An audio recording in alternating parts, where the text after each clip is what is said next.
Oh, we're going Yeah, live. we're live. Okay. Okay. So, hello everybody. We're waiting for our guest to show up while we're To show up, to actually. log on. It looks like it still hasn't. We're still not live. I think there's a delay. Maybe that's why. We're live. Yes, It's showing we've Still been watching. going for 18 seconds. Oh. Hello, Joel Bartney. Hello, Danny Rodriguez. Mm-hmm. Oh, Danny Rodriguez. Is that someone I know? Is that someone that's come and visited recently? You know who that is? Oh, do I? Yeah. Okay. He and his mama were just at our house. Oh, is that him? Mm-hmm. All right. So I'm Mama. looking. I like They've that. got the That's, link. that's what we call my. Screwed up. Sorry. You're what? That's what we call my mom for the grandkids because she doesn't want to be Aw. grandma. She's mama. Yeah, my father is Papa for the same reason. My dad's pops because it drives him nuts.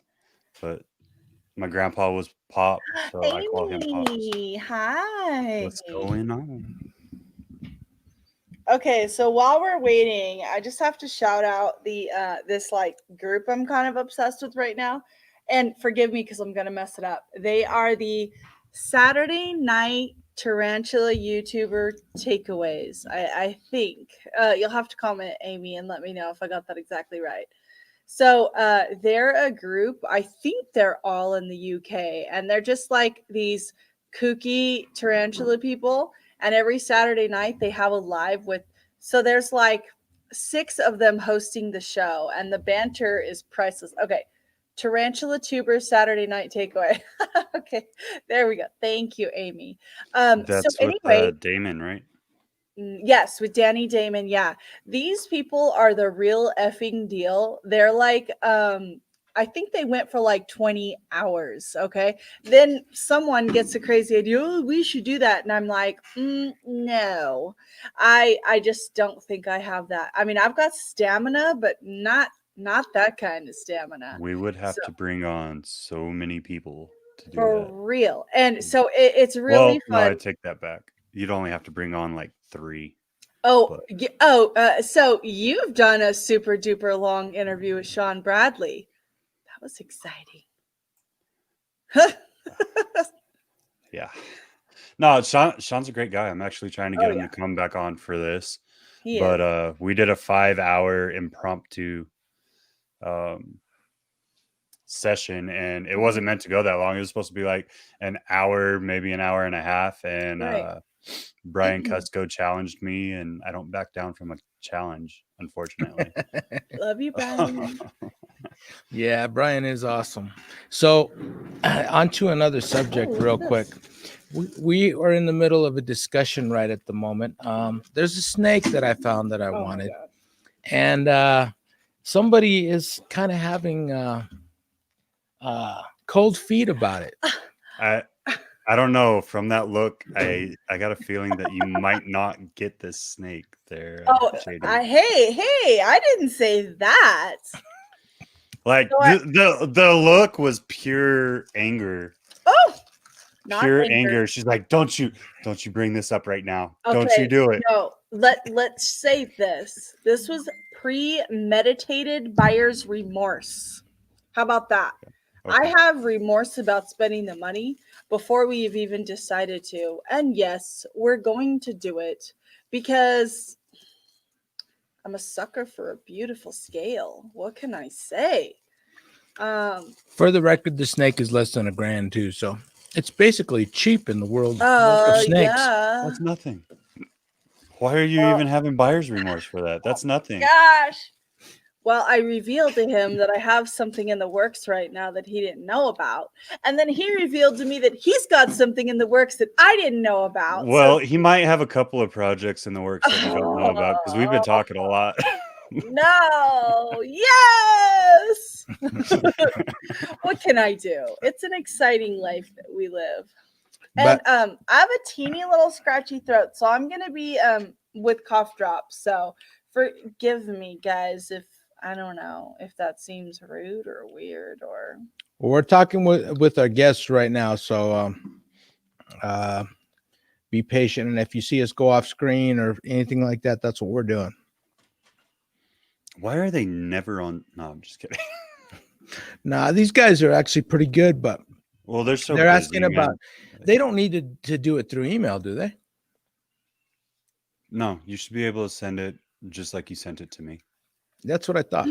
Because he was asking if we needed their email, and I didn't think so. So Yeah, so forgive us being on our phones. We're trying to get everything all squared away. This will be an amazing podcast. Who doesn't love a surprise? Only weirdos don't love surprises. so I don't like bad surprises though. tonight we were talking about what questions we're going to ask, Yeah. and I actually have a health question that I think is pretty fascinating. I found a new study recently, and I'm just Ryan curious. and Ben, get ready. I apologize in advance. I'm going to step off screen for just a second because I got my sweatshirt on. I was in a hurry to get set up. Give me a second. Take it off. Keep yakking. Take it off. Mm. Take it off. You don't got to be showing all that to everybody. Go off camera. That's mine. Oh, and you got me pinned. Oh, you're the one that need to. Oh, sorry. This is my little office, and there's not necessarily room for two. Two little people, maybe. Not a gargantuan and a regular sized person. Oh yeah. You guys are cool. I love it. So I guess it's snowing in some areas here in our beautiful Tejas. What's the weather like there in El Paso? It's pretty freaking cold. It's actually in the 40s right now. This is Yeah. the second cold front we've had. It's weird. Here Not too. supposed to get this cold. So this morning I went outside just in his hoodie and went and all wrapped in a blankie, had my coffee out in my secret garden, my little getaway. And on my swing that some mastermind built for me. And oh my goodness, it was very chilly. And then it got colder. And then I went out and checked on my horses, and they look so cute. They've got their winter coats on, and they're all like flurry and fluffy and cute right now, which I love them when they're in their summertime coats and they're all sleek and glossy and pretty, but their winter coats are so cute, all the fluffies. And John, how are you hearing us? We were talking You guys are crystal clear. It's, Okay. Sweet. It's wonderful. because Chris was telling us that we were really quiet, and apparently we've got to do some magic. Are you messaging them? Yeah. Are they having problems? Well, we're having a little time miscommunication Uh-oh. here. It's okay. It's okay. Did I screw it up? I screwed it up. I'm so sorry, It's people. all JD's fault. We're gonna It blame is. JD. It today, is. guys. Always. It's always JD's fault. How's the breeding going over there? You guys have been getting a lot of weather over there, so I'm just saying there should be. We actually. Well, I don't mean that kind of breeding, Marita. Don't ask about that. You know better than that. we just. I mean shared a- snake breeding. Dang it! Oh God, you have to specify, sir. We've got a video coming out on Monday of some tarantulas we successfully paired.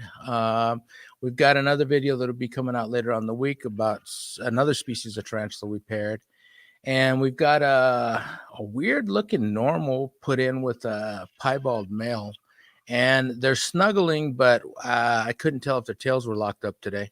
So we've got some things happening. What else? Is anything else? We've paired some colubrids and just seen a lot of head shaking and stuff, but I don't think we've seen any locks yet this season. So I think I have a hedgehog that's getting ready to give birth pretty soon. And my little mini mare, I think she should be dropping a foal before too much longer. And it's getting chilly, so I hope she hurries up and does that. Aw. I know. We're gonna have another little mini horse. Mm-hmm. That's cool. Dreams do come true. I'm living the dream. I might have to steal a hedgehog too. Okay, I've got plenty. I actually have some in New Mexico. I need to go get. My home dog Jacob's been taking care of him. He just was like, yeah, this was your boo boo. What time were we supposed to go? In an He hour? said that you told him 7. Isn't it 7 there? I don't know. It's Apparently probably not. what time is it in New York City if anybody's there? 'Cause New York It's City. 7. No, Is it's it? 6. It's 6. It's 'Cause 6, they're isn't it? 2 hours ahead of me. They're an So hour ahead of you. we may have to wrap with you guys for an hour before our guests come on. Yay! No, What a we turkey. yeah, that was well, I asked Jeez, when I sent this message, I asked and I How do said, you have a degree in the medical field and you can't do math? Yay! Oh, he can do math all right. Just not when it matters. Just I can kidding. do 1 or 2 It's gonna things be with an the Attack letters. JD day. Yes, this is gonna be the Oh perfect no, podcast. my baby. Oh man. Oh, well, apologize to them for me, Oh, please. did it? Okay. So this snake that we're talking about that we just found that we love and hopefully it won't sell by the time we're done with this is actually in New Mexico. So we may have to drive over there and pick it up, which you just went and visited somebody, actually a couple people here recently that I was interested in going to visit. That magician cool. dude, he is Magician? really, yeah, he does doesn't he do, does he just do beard products or does he does No, magic? he does magic, he does card tricks. He literally cut a piece of what was it? Collard greens. I put a stalk of collard green in my mouth and he literally cut through it with a card while I was holding it in my mouth. Strange. But yeah, he does card tricks, he juggles, he does a little bit of magic. He has beard products, he breeds Bredli carpets, he breeds ball pythons. He's looking to get into some other things, but we've known each other for like 6-7 years now. And I started putting like two together and realized where we lived, and I was like, dude, we got to get together. Like, we're too close not to do something together and like start promoting him, because I mean, he's further along than me. I think he's on like season 3 or 4 of producing. But he just keeps it small because he has a full-time job. How are your eggs looking? Dude, you could feel the snakes inside of them. It's so cool. Like, I think today's 20 days till they're supposed to hatch. But I had one that got like this tiny, tiny little spot of mold. So I picked it up and I looked at it to make sure the rest of the egg was fine, kept the orientation, but they're still heavy. You can actually feel the snakes forming in them. It's pretty cool, man. Like, it's the experience altogether is freaking exciting. And then you could try tenactin on that one egg. I always worry about. Well, I mean, it's not affecting the rest of the egg. I think what it was a drop of water. A drop of water probably fell on it from the press and seal. And but all the eggs are fine. Everything's doing what it's supposed to. They're actually starting to dimple down a little bit. So, the time's coming because stuff's starting to get absorbed. It's pretty exciting. Like, did you guys notice almost here? Chris Eaton is in the house. What? Oh, Chris Eaton, he always watches these and he never comments. I love you, Chris. So I am sorry. I believe it or not, I am used to being on Mountain Time, and we have now moved to Central Time. So in my head, it was 2 hours ahead, and I didn't realize we're only an hour ahead in New York. I thought we were 2 hours ahead. I don't know. I don't know what I know. We forgive you. Thank you. Okay. What about our guests? Are they going to forgive me? Yeah, at some point. They're like, oh no. And I'm like, you're going to be on the hook for like 3 or 4 animals from them now. Oh, yeah. Speaking of being in debt. Oh, I forgot about that. Yeah, so we got all kinds of stuff going. We got all kinds of things in the fold right now. Always. But what's up, Justin? Thanks for stopping in, man. Yes, definitely. So I'm looking on the StreamYard and I'm looking on the YouTube, and it looks like not all of the comments are going through. Maybe it takes time? Oh, no, I think they're actually stopping some of. Well, they may be flagging some just based off of what's in there, based off of your settings. Okay. And Chris, since you're here, how are we sounding right now? Are we still sounding a little bit quiet? And hello, my animal house, Joel Bartley and Youper. Youper, you might want to check our video coming out. Did it already come out? Or is either our never video know. yesterday or our video coming out tomorrow? I can't remember. I'm so sorry. I'll have to look and message you. Did you guys see Brad Boa's post today? Did not. What happened? There's the official second sunset clown in the world. Ooh. Really? Sounds Sunset awesome. Clown. Wow, that's amazing. Who produced the first one? It was Matt Byram, and it's over at Miguel's now. Wow.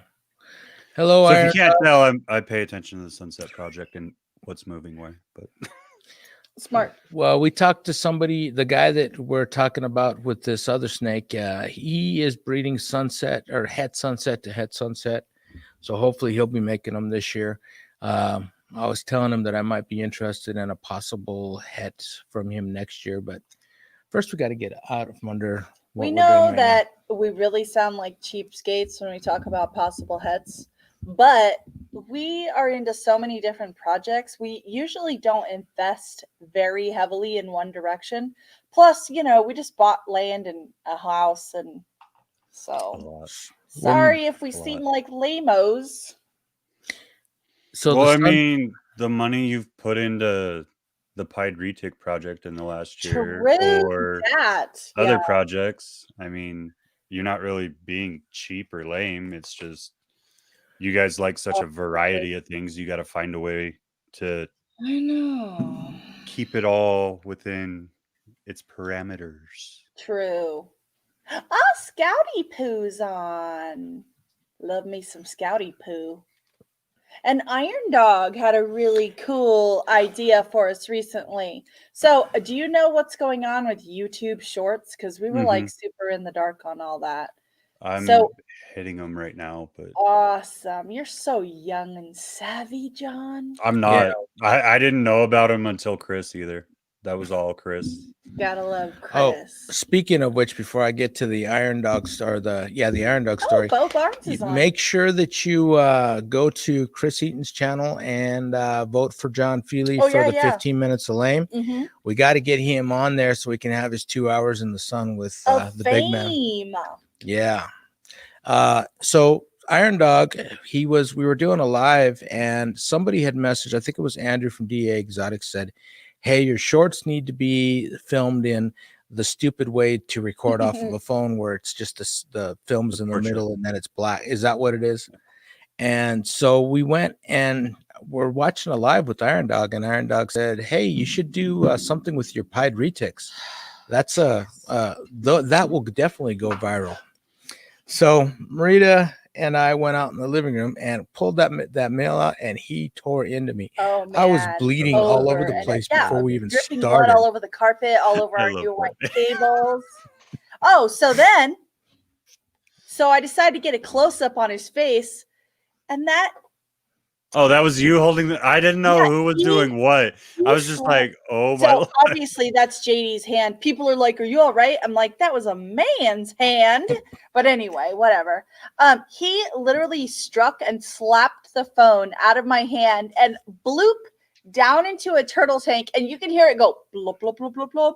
And I reach in and grab it out, and I was like, "Oh, so that was our brand new phone in the turtle tank." 3 days old that phone was. Yes, but it's still alive, so yeah, it works. So props to Android. So good. Exactly. I'm glad it wasn't an iPhone because it would have shocked the turtle too.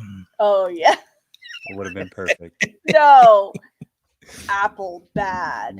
I hate Apple so much, but whatever.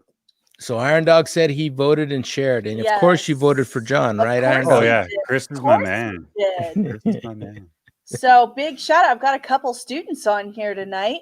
Big shout out to Danny Rodriguez and to Mr. William Bo Barnes. Thank you guys for supporting me. I love you. Yep. What else is going on, John? You and I. This is kind of some classroom talk. Just for 1 second here. Thank you. Yeah. Don't grimace. So my students and I watch CNN 10 every day. Come closer. I'm trying to get you close to the microphone. Putting it in my face. Okay. That's what she said. And right. So they say if you subscribe to their YouTube channel and leave a comment that they shout out a school. So we subscribed and we comment pretty much every day. And kids will comment and be like, shout out my school. But we always make sure to like say something very clever and like to prove that we watched the show. We have not gotten a shout out. So I promised my students I would name animals after them and that we would do a video about it. So you're welcome. That'd be awesome. Who is it that has this challenge? CNN 10. Okay. Yeah. Well, I and don't another follow any thing, news networks. I Well- teach social studies, so you know. and I did want to mention to anybody that's watching or anybody that will watch, keep your eyes out on our videos. We've decided to do a new thing. We've been on YouTube for quite a while. Mhm. And so what we're trying to do is trying to highlight all the channels that we watch, because we are subscribed to like 200 channels. Yes. And a lot of them don't get commented on just because we're so busy. We try to as much as possible. So rather than just trying to go through and put in 200 posts that are just generic, we actually want to highlight some of these people in our videos. So keep watching. I think that we will pretty much in almost every video, 99% of the videos will have at least one channel. For a while, we're going to do 2 channels per video, just to give Kind an of like idea. kick it off. And make sure you check out those channels once we highlight them and just see what you think about them, because we really enjoy them. And if we didn't enjoy them, we wouldn't put them on our videos. Right. And if you're not on there, it's not automatically because we don't like you. It could just be that we don't know about you. Yeah. So if you want us to check out your channel, just comment that you have a channel and that you want us to check it out, and we will do our best. We have a really small team. So Bo is saying the CNN 10 did not shout us out, and I know that. So I'm saying I'm going to shout you guys on our channel. Not tonight. Well, shout you out because you're here, but everybody's going to get a shout out on our channel at some point. That's one of the things I've been doing too, kind of like if you watch my channel, I haven't been on my own channel besides the lives Mm-hmm. a lot lately, and it's just kind of to give back to those that have helped me and kind of guided me or just been there through the whole process, you know what I mean? So Well, I think it's good to do, man. Like, we agree. So it looks like Ben's on, so we're gonna go ahead and bring Yay! him up into the fold. ooh, another beard. Yeah. Can you hear us? Look at that. Oh, I can hear you. Oh, yes. We got to And- quit bringing people on that can like You're challenge looking me on the beard game. beautiful. Jesus. It's getting there. It used to be really big, but I had to cut back a little bit. You hacked the bush. And I need to apologize to you for scheduling the wrong time. That was all on me, and I humbly apologize again. Ryan said he'll hop on here in a few minutes. He's like, "It's a what?" And I was like, "Yeah, 7 o'clock." But apparently, whatever time 7 o'clock is before Eastern time. Oh, Ben, there's a gentleman complimenting your face fur. It is very furry. It's it feels better on camera than it does in person, I think. I don't know. Yes. So yes. People are commenting on your stunning good looks. Yeah. So, how so are what's you going on, doing? guys?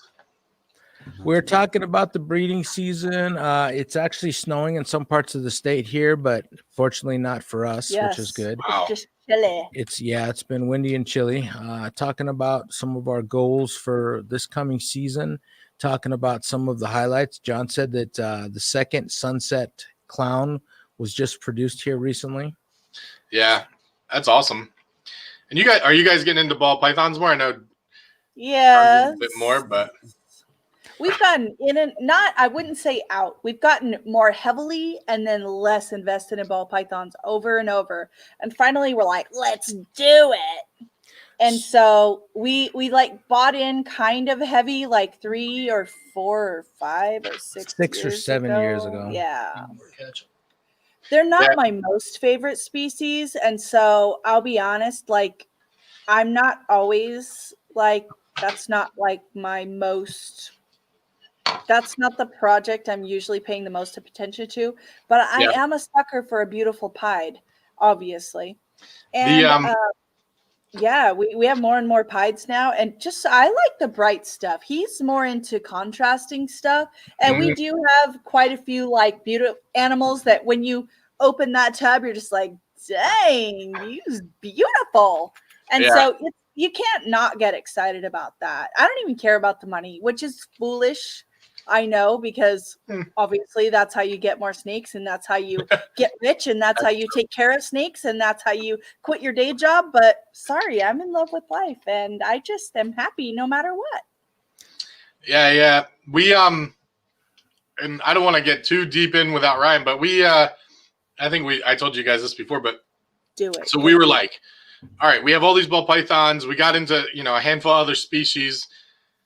I don't know. I think we're probably like 9 or 10 species, something like that. I actually haven't counted. I probably should, but and we're like, yeah, we should really focus on certain things, like certain projects. Like, Right. yeah, this is a good idea. And it was all me. Ryan is way too nice. He should have been like, Ben, you're an idiot. I don't want to do that, but he didn't. He's like, Ben, we're a partnership. Like, I want to make you happy. He's like a pretty good wife when it comes to no, but so we're good friends, and he's like, if you want to focus more on certain projects in ball pythons, and I guess that's what we should do. Anybody that gets into this is like, hey man, I'm going to make it rich in the first year. Not going to happen. Almost never. So funny. So we were like, yeah, I want to get into it. And then we were like, hey, we should calm down. So I sat down and said, I want to do these like 7 projects. And Ryan's like, all right, I'll do these 7 projects. Like we picked the like 14 projects and, genes, specific. Right. Then we said, all right, what doesn't fit that's in our collection? What doesn't fit in those projects this is just for ball pythons. And we let go of maybe a third of our collection, whether they're adults or not. Like we just said, all right, this is not something we're going to focus. We're going to focus on something. So we produced, I don't know, like 110 baby ball pythons that year. And then the next year, then we sold off animals. The next year we produced like 30. So it was like, oh man, we just obviously, because we sold a bunch of adults and whatever. And then we're like, I don't know, maybe 2 years later, said, that was the dumbest thing we've ever done. Like, what are we thinking? So now we rebought like almost every single project that we've ever had before anyway. Oh my gosh. And some of the stuff that we had has gotten hot now. So like, I really wanted to get into chocolate. I got into chocolate maybe 4 years ago, and we had a big chocolate female. We produced multi-gene chocolate stuff, and we sold out of the chocolate project. Exactly. John knows what I'm talking about. He's exactly right. And I'm like, dang it. We just lost a lot of money on the animals because I said we are spending a ton of money on feeding, which is like a third of what we spend now. But it's we were just it was a lot at the time. Are you guys producing on your own, or are you just bringing everything in for feeding? So we produced art for ourselves for like 2 or 3 years, 2 years, something like that. And we said, man, it's a lot of work. I have a full-time job. Ryan has a full-time job. And he does the animals. And I pretty much do like YouTube, Instagram, like all that stuff. And we're like, yeah, man, it's a lot of work. So we're like, we'll just buy them. But now we're spending $300 a week on rats. And you're like, man, hey. Well, like a year ago, it wasn't near that bad. I feel like in the last year, you've just seen the price of frozen thawed kind of skyrocket. And not necessarily saying it's a bad thing, like it's good for that industry, but for those that are on the ground floor, those that are like mid-game trying to make this a lifestyle, it's definitely going to affect who can do it and who can't. But here's something that most people don't realize if you're not breeding your own stuff is that if you are producing your own stuff, you're still going to spend the same amount of money. The only difference is going to be that you're going to be producing more animals. So you'll be able to put more rodents. So you'll be able to put some in the freezer. But our bill did not go down when we started ordering frozen thawed. Not really. Yeah, right, and So it my didn't bill go went up. up either. It My bill no, went it up. was. It, Well, we had more animals to feed. Like there'd be things that like pretty much every time I saw it, I would just stay right there and I- let me move to you. okay. See, okay. Quit backing up. Okay. There were animals that I would like toss something to like every time I opened the tub, and now I'm like, oh, we're not even getting rodents for like 2 days. But hey, there's another beautiful man on here. Who's that? Hey, what's up, guys? Another Sorry, I'm nice late. beard. No, you're not. You're actually what, 30 minutes early? Yeah. He is. And Oh, I am have okay. I have to apologize. Yes, dude. That was my fault. I didn't know you guys were only an hour ahead of us. I thought you Look, were 2 we hours don't ahead. have to waste valuable airtime talking about how you screwed up. Like, it's fine. Everyone already knows this. Yeah. Yeah. So what's Ooh, up? Long time no see. I know. It's been, yeah. Oh, yeah. It was long. great not seeing you in Texas. It was great not seeing you in Texas. Yeah. So, John doesn't know what's wow. going I'm feeling like, I'm feeling like I got left out on something. well, it's okay. I'll text you later. But, yeah. So, We were just talking I about. screwed up the whole flow. I'm No, sorry. no. So no, you didn't. I'll bring us back. So That's it. Ryan, We're fighting. So other people are complimenting your beard, Ben, and now so Ryan, I'm guessing you're about to get some harassment too. Come on, yeah, I was gonna say let's lower your shirt line so we can accentuate the. Oh, take my shirt facial. off already? Ooh, well, You haven't even know, started drinking. You could The just be heck? wearing a V-neck or something. All right, I'll get out of this hoodie proper. Give me a minute. Oh, all right, another man undressing. See my beard, Okay. and I can't because Dang it's black it. on black. man, I thought he was going to stay on camera for it. Half this Uh, podcast is about beards. Something. Oh, Going Youper. Okay, there we go. Going Youper commented that he liked and shared. He said that he feels like someone would learn something here and that people should be watching. Thank you so much. Thank you. So You're the man. going back to the beginning is we spent a ton of money about 15 years ago. I think it was about 15 years, Probably. maybe 10 years ago. Dude, was on when ball we every time built our you room, start this, it goes by like another 5 years in the past. You I- said like well, 3 to 5 years, then you said 7. No, Now it's like he's 15 talking about years. our. Okay, like everything goes like this. Okay, it's just the No, way it works. he- That's no, what, this that- guy knows what I'm talking about. that was when what we were talking about a minute ago. We're not was We telling reinvest fish stories in ball here. pythons. So About 15 years ago is when we reinvested into our whole collection pretty seriously. Yeah. It was a lot. But Like, I that's when we built our room and stuff. yeah, so maybe it Our was the 10 building. years ago. But anyway, No. the first thing that we did is we spent a ton of money on ball pythons, all heads, every single Right. one of them except for Were one they? pied, No, I don't think Yeah. so. and they all got mislabeled. So Oh my god! we have I couldn't feel that guard. we have het, There's a a het story clown behind that. somewhere in our collection, a female. We still haven't proven it out. Are We you don't gonna know tell the which snake story? it is. Go ahead. You want to talk about Super Dave? Go ahead. Oh, God. Don't get me started. John loves Super Dave. John, why don't you tell a Super Dave I don't story? want to tell a super dude. Well, there was that time I almost died and he didn't want to pay for the Band-Aids. Remember that? I remember Or that. the time he just sat there. Well, Sleeping. same wasn't story. He sleeping. just stood there like, so what do you want me to do? Like, oh, I don't know. Let's get this fucking 18-foot retic off of her. What do you think? Might be a good Yeah. idea. Get Or the take a fuck outta nap, here. whichever. Yeah, go sit Anyway. on the couch and take a nap. So in this circumstance of Super Davism, we had a new rack. We had, I Yeah. mean, thousands of dollars of snakes that were mostly hets or minor visuals, but we were looking to get into clown pretty heavy at that point, which I know that sounds dorky to say. Oh, we bought hets and we wanted to get in heavy, but I mean, some of them were already bigger snakes, like subadults.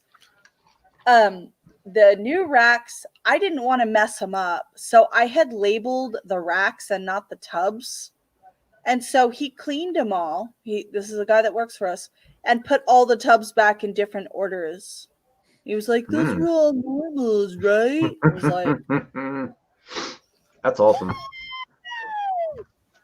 So it could be worse, Ben. I haven't How thought of you- murdering him, but I mean, the way that we did it was way worse than the way that you did it. And you were like a kid in the candy store, the first reptile show you went to. You had to have one of everything, right? Kinda. I mean, I wanted to. This knucklehead. So, Ryan, I already told him. Before you hopped on, I told him about how it was my big idea for us to focus and sell off a bunch of adults. Yeah, I actually was watching that on the big screen while you were running your mouth. Oh, thank goodness. The chocolate fiasco of the decade. Dude, oh, listen to this. We have more. Let's talk about the Brainiac here. yeah, I'm feeling ornery. I'm feeling ornery tonight. okay, that's good. Back then, he used to be like the good wife and like cared about me. Now it's like I just gotta tell him what's going on. Passive aggressive. We get in. He's like, I want to take all this money. I don't know anything about anything, but I want to take all this money. I'm going to get involved in the business. All right. Okay, fine. Dumps a ton of money in. I don't want to tell him how to spend his money because it's not my money. You know, I probably should have because I knew all the stuff, but I didn't feel comfortable telling him how to spend his money. So he just bought whatever he wanted. And then we sat on these ball pythons for years, you know, because you got to grow them up and get everything going. You know? Around year 3 comes along, we actually produced a couple clutches before them, but we had our first good season, and it wasn't spectacular because we didn't really buy the right stuff. So it was hard to sell. It was more low end stuff, multi-codom. Everybody wants recessive, yada yada yada. All of a sudden, we need to start making money. And we can't afford the collection anymore, so we should sell off most of it and just have a hobby. Well, guess what? That's how you never make money. Because now we had to start all over again like it was our first year and grow up all these females when we decided we didn't want to get out of it. And now, 10 years later, we're finally making cash. But we should have been making cash like, half a decade ago. So that's my business partner, Ben. That's the introduction. It sounds worse when you say half a decade. So he's a marketing genius. Is that what you're telling us? Oh yeah. A beautiful marketing genius. Oh my god. I do certain things well. Mistakes were made, is all we're gonna say. Mistakes were made. We righted the ship. That's what it is. We righted the ship now. We kind of have the business model of never selling anything, and guess what? Great way to be. That's not very lucrative. Well, and it could be worse. It could be us. We've been doing this seriously for a long time. I'm not even going to say the years. Yeah, don't. And so far, we've lost $100,000 on a business venture. We had a business go out of business. Well, it was actually 113,000. Yeah, and we still have not had a black year. Yeah. And we don't really care. We keep seeming to buying more and more stuff. And this is my thought is I see something on YouTube and I want it. So I start pursuing it. And that's a problem. Mm. It's an addiction. Then that's where I come into play. It's a fun way to lose money, though, It is a fun way. I'll give you that. So here's my take on it. We're surrounded by amazing stuff, and we're repaying the universe by sharing beauty and education. So see, I'm loving it. Like building good karma somewhere or something.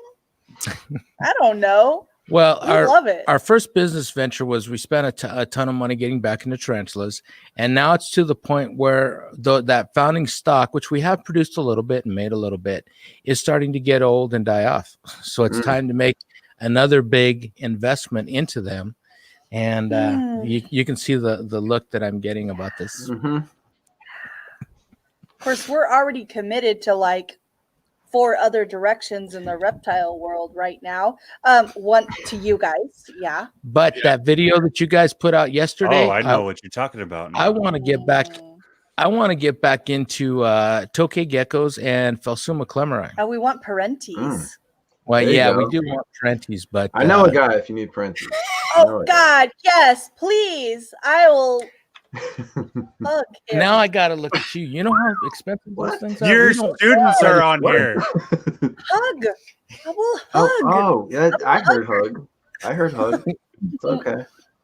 So here's something I don't know if many people know. Vivarium magazine is a defunct magazine that went out about a long time ago. Actually, the Crocodile Hunter did an article about breeding perennial monitors in that Vivarium magazine, and we actually have that copy. And he broke it down scientifically, how the temperatures of everything, the season. It was a really good article, and we miss you, Steve. yeah, we wish we could have got him to autograph it because he was a pretty awesome guy. Yeah. Okay, here's my thought. Anybody who doesn't like Steve Irwin, It's probably not What's a wrong good with person in the first place. what's wrong? You're not gonna hug them. No, I won't hug him. We had a discussion. This morning she said, "How could anybody hate Steve Irwin?" And I told her, if you're not universally loved, you're not universally loved unless you're universally hated too. Not universally. And I gave an example, which was Jesus. Jesus is one of the most loved people that's ever existed. He got murdered, guys. Yeah, and there are a lot of people that don't like him. So If you believe in that story, I believe in it. Well, not everyone does. I do. It is the season, so quit saying that.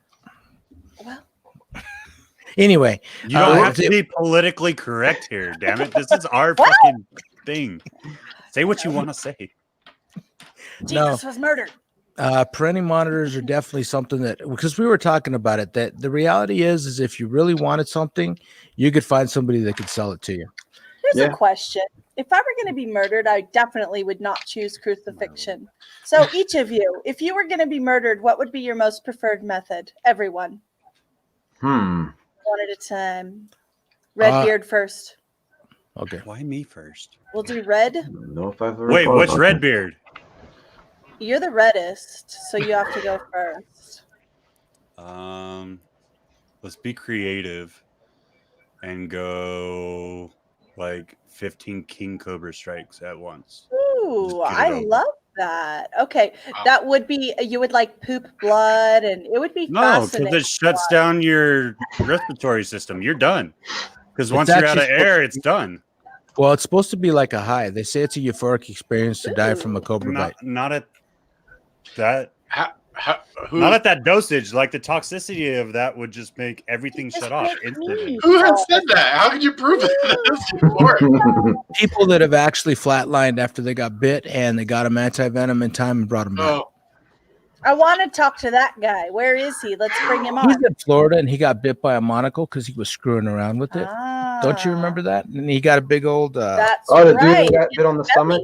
Yeah. Yeah, I know that one. Genius. Yeah. I'm not going to talk smack. Okay, but... Springfield, your turn. Yeah. We're going by the colors of the rainbow. You're orange beard. Red, orange. Okay, go. I'm going to be murdered to death.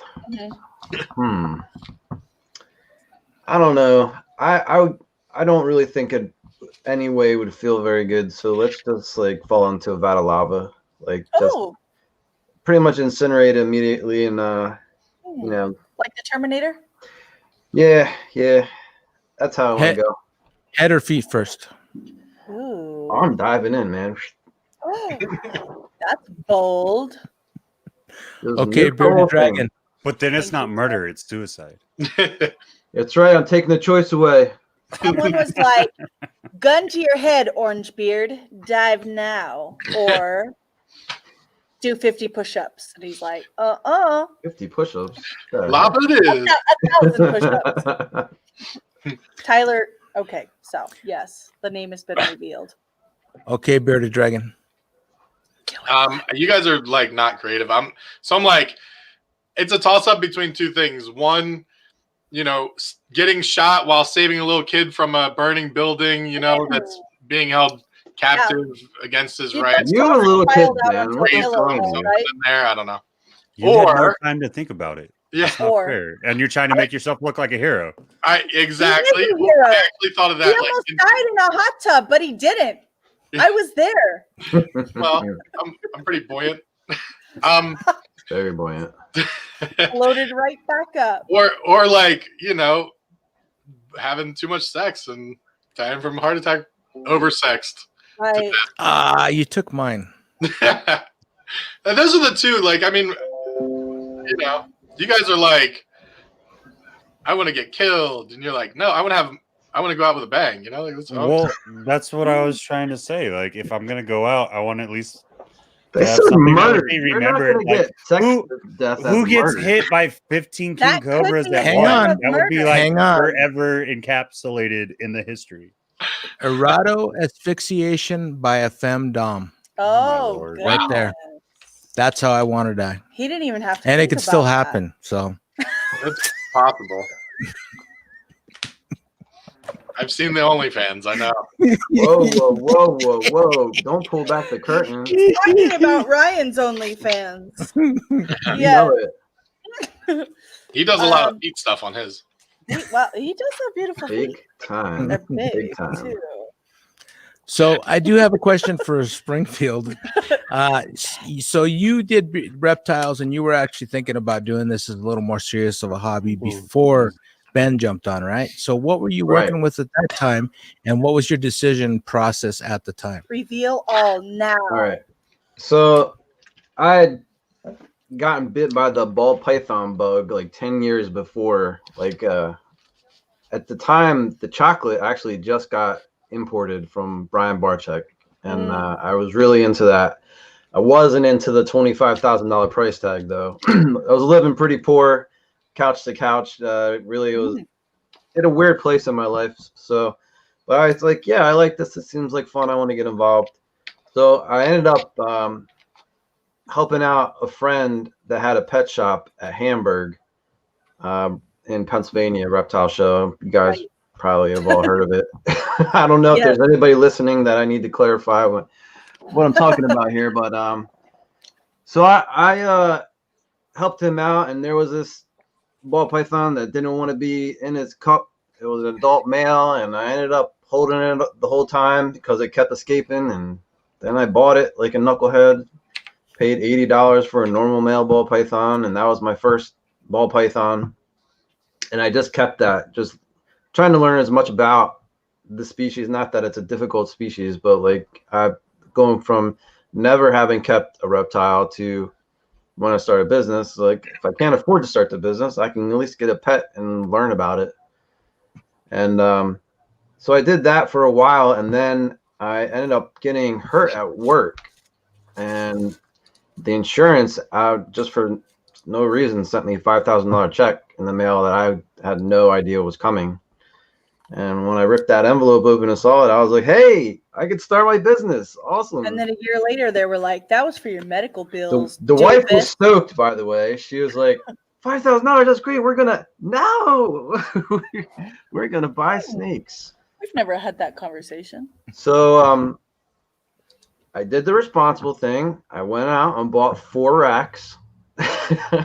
Giving me 20 before you had any snakes. That was the major investment. Like if I need to get the equipment. So I bought 2 stacks of bow files, 28 quarts at 20 slots, and then a combination of that money and income tax, I bought 5 snakes. Actually 2 males and 3 females. And I had room to grow, and I had my little makeshift incubator, and I was just cruising along, chugging, super slow-mo, you know what I mean? But we were getting there. And then this knucklehead comes along. He's like, hey, how about we press fast forward? Yeah. So that's basically all that. I was like, normals, baby, making it rain. That's exactly what he did. He's like, if I'm going to get into it, I want to produce this year. So I'm buying an adult normal females. I was like, all right, sure, whatever.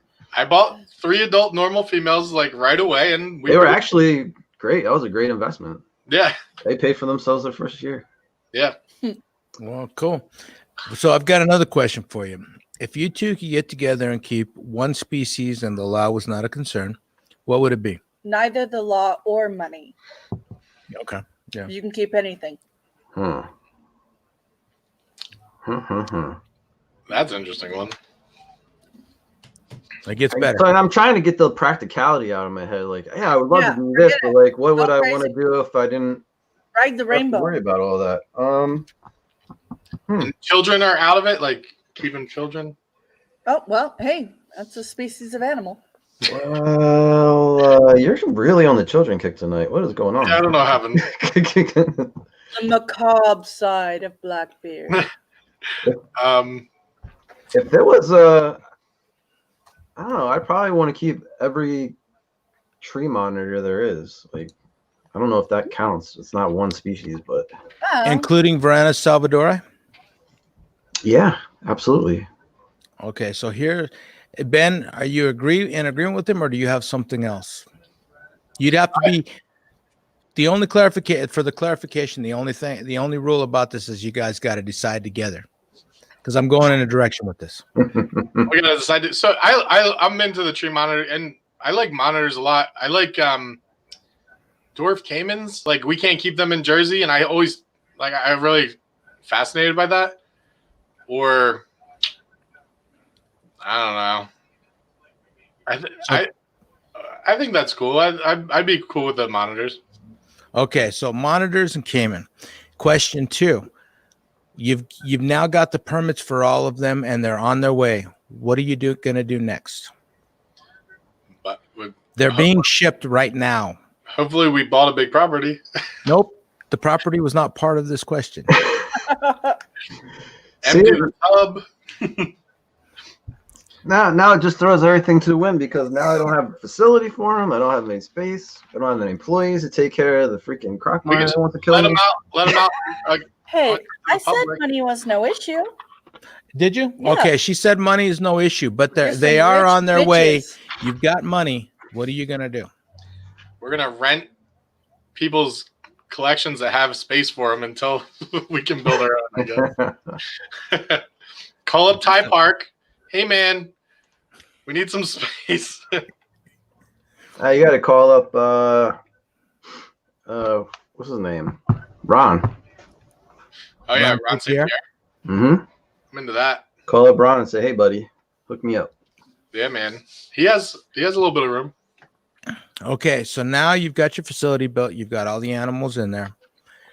Are you looking to breed them? Are you looking to just keep them and enjoy them? And how many people is it going to take is it just going to be you two working with these animals? How's that? What are you going to do? That's tough, because you really want to work with monitors like hands-on every day. So Yeah, a like few hours a day. that limits the amount of animals you can have, or expands the amount of employees you need to have that, magic reptile touch. So that's a tough one. We've talked about before having like an open enclosure that was very large that you could walk through, kind of, with monitors being able to run around a little bit, and kind of not caged. So you'd have to be very, very intimate with your animals so that if you went in, you weren't getting mauled. You Right. know, I mean, you have lace monitors chasing you down, it'd be a problem. So, I think if we had a decent enough area, it's something that we would have to work with them. And monitors are a very smart species, so it wouldn't be like if I worked with them every day, they would be like so welcoming to Ryan. You know, like, you'd have to really be kind of personal, a lot of personal time, a lot of enrichment. I mean, I think that it's fun because of that, but it's also demanding. I definitely want to breed them, but you have to.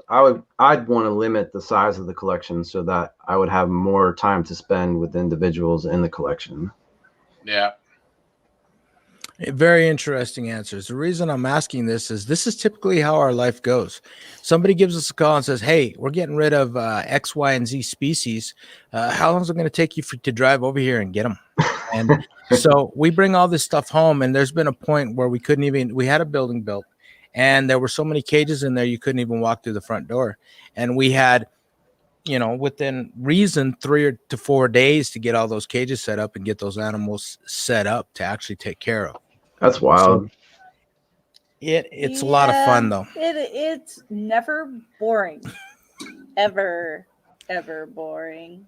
Yeah, So we don't have that kind of rep yet. So like, Yeah. we have people calling us, "Hey, you want to buy something?" But I'm like, no, like, let me just drop off 300 animals because I'm in a bind. Well, let me clarify that there was always money involved with those. They're like, "I want to get rid of Or these some animals. type of How long is it going to agreement take you to pay of- this off and yeah. come get the animals?"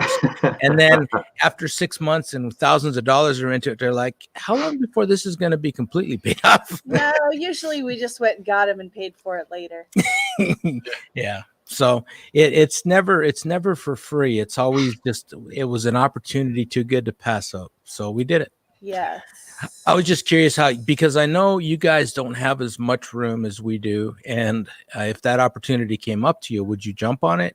And how would you manage that is really the question. Yeah, we're super limited on that. I've pretty much taken over as much of my house as I'm allowed to by marital law. So Speaking of which, Ben just bought a new house, so he's got plenty of oh space. yes. I meant to text you and ask you if we could talk about that. Oh, I like Sure. that you changed your name to Blackbeard. So Ben, tell us about your new property. It's I just bought it like this week, so Seriously. yeah. I mean, it's all right, and it's a decent size for here, like in Jersey. Mhm. I think it was built in 1936. It's pretty solid. And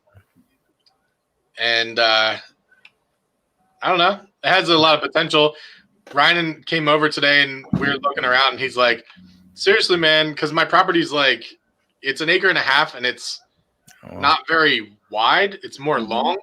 So he's like, "Ben, seriously, at the end of the property, just put a rattery. Hey, Yeah. nobody will smell it back there." I'm like, "Yeah. I mean, want to do that, I guess, A too." lot of talk has been about being rat breeders, rodent producers now, since apparently every rat person in existence is out of rats these days.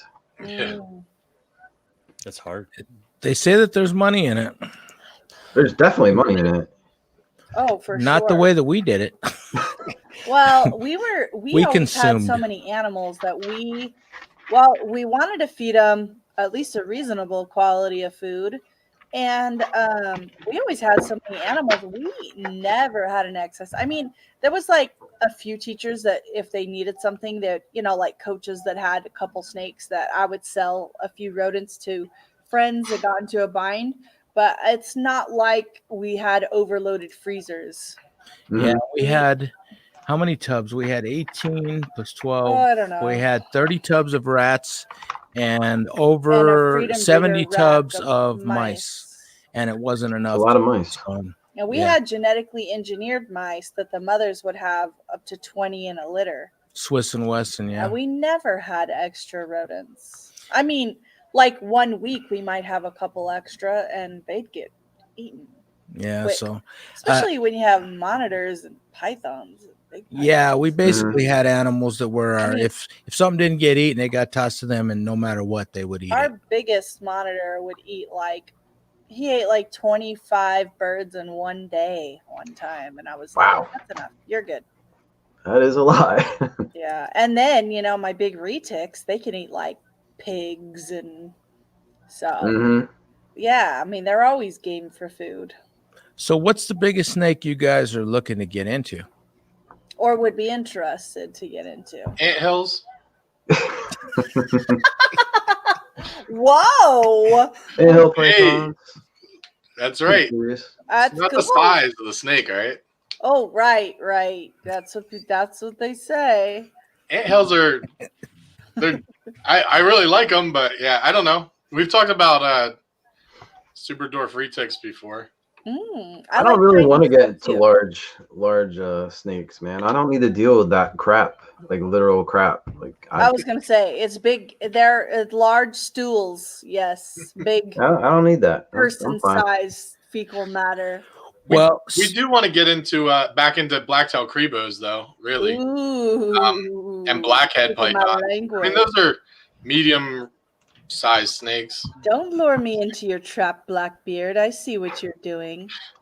We are trying to get a pair of Boland's pythons this year, Ooh, maybe if we're yes! lucky. We're on a list, so they can get fairly large, but not Yeah, they're not. Things not are ridiculous big, but yeah, those would be some cool snakes. Do you have some theories on how you'd breed them once you got them raised up? we do. We've been thinking about it a lot. Ooh. So part of that is we've been talking to a lot of people that either have bred them or have kept them for years and years, and like you kind of talk to a bunch of people, you kind of hopefully get enough knowledge kind of together, and maybe it'll work. I mean, we had Hunter Franz, who's the guy in Germany who produced them he's produced a few clutches of them now. Pretty much every year he gets at least a clutch, if not two. Yeah, so I mean, he's fairly in the world of Bolin's successful, you know. So That's impressive. Yeah, and to all the people that don't know these guys, which I'm sure all of you do, they also do a podcast called The Herp House Rock, and they are so bringing good. on some really amazing people. They had Ron St. Pierre, and who was the guy yesterday? Ben Russo. Oh, Jeff Musel. Yeah, Yes. that guy is amazing, and he keeps talking, and the more he talks, the more I want. Yeah, he's a great guy. He's real cool. The fact that he's like Jimmy Fallon has him on speed dial, and like he's doing all this crazy stuff with the celebrities. It's like You think you're a neat dude, Jeff. Yeah, he's a good and guy. his collection's amazing too. I don't know if he's done a couple of vlogs on his YouTube channel, and you get to see a little bit of it. House. Jeff, you want to invite me over? We were trying to get him to do that. He seems a little hesitant, but understandably so. Like, Well, I don't know if he likes the beard. Maybe that's what. we're working on it. If it's a beard problem, then what's a lot of us the are in difference here? We're both beardless. Maybe he'll invite us. You might try dressing as a bush if you want to go to his house. You could. Oh yeah. That He'd was a never really neat see story. it I've never heard one until like you that. wave. Yeah, It's like I peed a little. Yeah, I was like, his pants were what? And then I was like, what? he has a ton of stories. That was one of my favorite episodes because of all the stories. I liked it when Mike Tyson went to his house. Tyson? No, it was they were in the studio, I think. Oh. Yeah, Yeah. yeah. We were ripping the carpet, some old raunchy carpet out of our house while we were listening to that. So maybe I had dust in my ears. That's what it's good for. Yeah. Oh yeah. That's the beauty of podcasts. So speaking of which, who would you say has been your most interesting guest so far? You guys. Oh duh. I meant besides us, silly. It's hard to say because they're all so interesting. Like, and we try to make it like very varied, like Right. widely, like the species or what we're talking about. It's very tough to nail it down to one. Yeah. I think I don't know, man. I had a lot of fun with Tim Bailey. Yeah, he was really good too. Tim was great. Ben Russo was great. Ben Russo, I mean, some of the people we've had on are like Ron St. Pierre was awesome. like super, like people that you wouldn't expect sometimes to be how they are, or stuff like that. I really had a lot of fun with Hunter Franz from Germany too. It was hard to understand. The connection wasn't great, but just the stuff he was talking about, like, freak, man, it's the dude's like unbelievable. So, I think one of my favorite things on it too is your co-host, like just the death David, the death Oh, stare that nice. David does, just like yeah, Oh, he is epic. I love him. since we have you here for a clarification, oh, Lord. 2 weekends ago we were watching your video, and David said, Oh, yeah. he said, and then there's the effer who says that I never blink. She said he was talking about you. So I will say that we've had many people message us and comment that asking if Dave was alive because he doesn't blink. And we said it to him, and he's like, so we told him about it, and he's like, yeah, I get it. Like, and we all laughed about it. And then he's like, I don't know if I should try to blink more or like just really lean into it. And we're like, dude, just like let it go. So he's like, sometimes you'll see him and he'll be smiling and he'll be like, and you're like, hey man. It's like that movie I love Weekend at Bernie's. Yeah. Mhm. So Yeah. if Dave ever passes an untimely death, you could just put him on a stick and do a few more shows. Nobody will ever notice. Well, I don't know. He does say some talks pretty a lot. kooky things. Yeah. Yeah. He's a big piece of the podcast for sure. He's a big piece of definitely is. something. And he actually, I think on Facebook today, shared the interview that we did with him and who Chad else was on Hoker. it? Oh yeah, Oh yeah. those two together. Oh my Yeah. goodness. They have a love relationship. Yeah, the Like, romance is strong. Part mental, part physical. It's Oh yeah, that was there was some chemistry flying there. Chad's a good guy too. We really like Chad as well, and the two of them are fun. Dave's always fun and fun to be around. So it was we were kind of kicking around that idea to start a podcast, and we saw him on a couple podcasts, and he's like wilding out and whatever, and we said, oh man, this would be funny. We should ask him at least. And we asked him, and he's like, yeah, I've been dying to do one. Let's do it. We're like, okay. So, He's like, as long as I don't have to do anything at all. Yeah. Except be adorable and pet his own mustache and say weird things. He gets a lot of the guests on. Oh, that's good. Probably a little more than half. Well, we now, because when we got on your podcast, my kid calls me Turkey Baster. Just for the there you go. Scouty poo. But one of the things about having a guy like him is she has gotten to know a few people just through Facebook and just messaging. Hey, how's it going? And about a third of the time, the people that say they'll do it, they'll agree to an interview. So you hit them up the week before and they're okay. You hit them up the day before, no word. You hit them the day of, no word. They just drop out. And it's been a couple people that are I'm upset about. One of which has now passed away. The guy, unfortunately, from Exotic Reptile, or the guy in Las Vegas. I think it is Exotic Reptile. Oh yeah. He just recently passed Was away. it Ken Cruz? Yes, Ken Cruz. Yeah. We had scheduled him because we heard he had all kinds of stories, and now all those stories are gone. Nobody will get to hear them.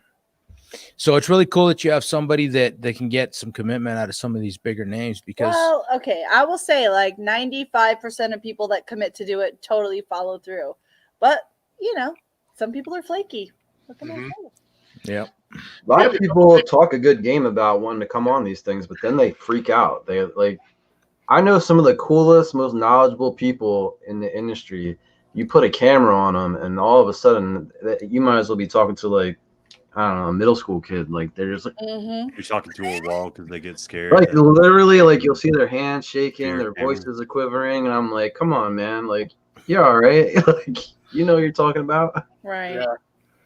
So what was it like? We're trying to get Billy from Mutation Creation, trying to work something out with him, but we don't know him at all. You guys got to go up there and visit his facility. What was the experience like? I mean, we saw the video. Don't get me wrong. We think Billy's the man, by the way, and I'm dying to see your new place open up. That building is crazy. Mm-hmm.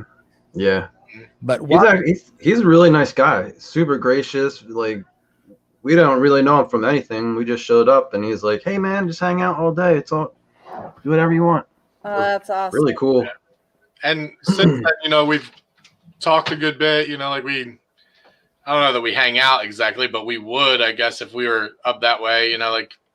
He's a pretty good guy. So, but that's the only good thing that I have going for me is that I can network well. Clearly, we met, we hung out. Yes. One of Ryan's legs. Oh, so yeah, that leads me to your next Oh question. my goodness. Tell me, so I'm gonna leave it open here. I want to hear about the most how shall I say this?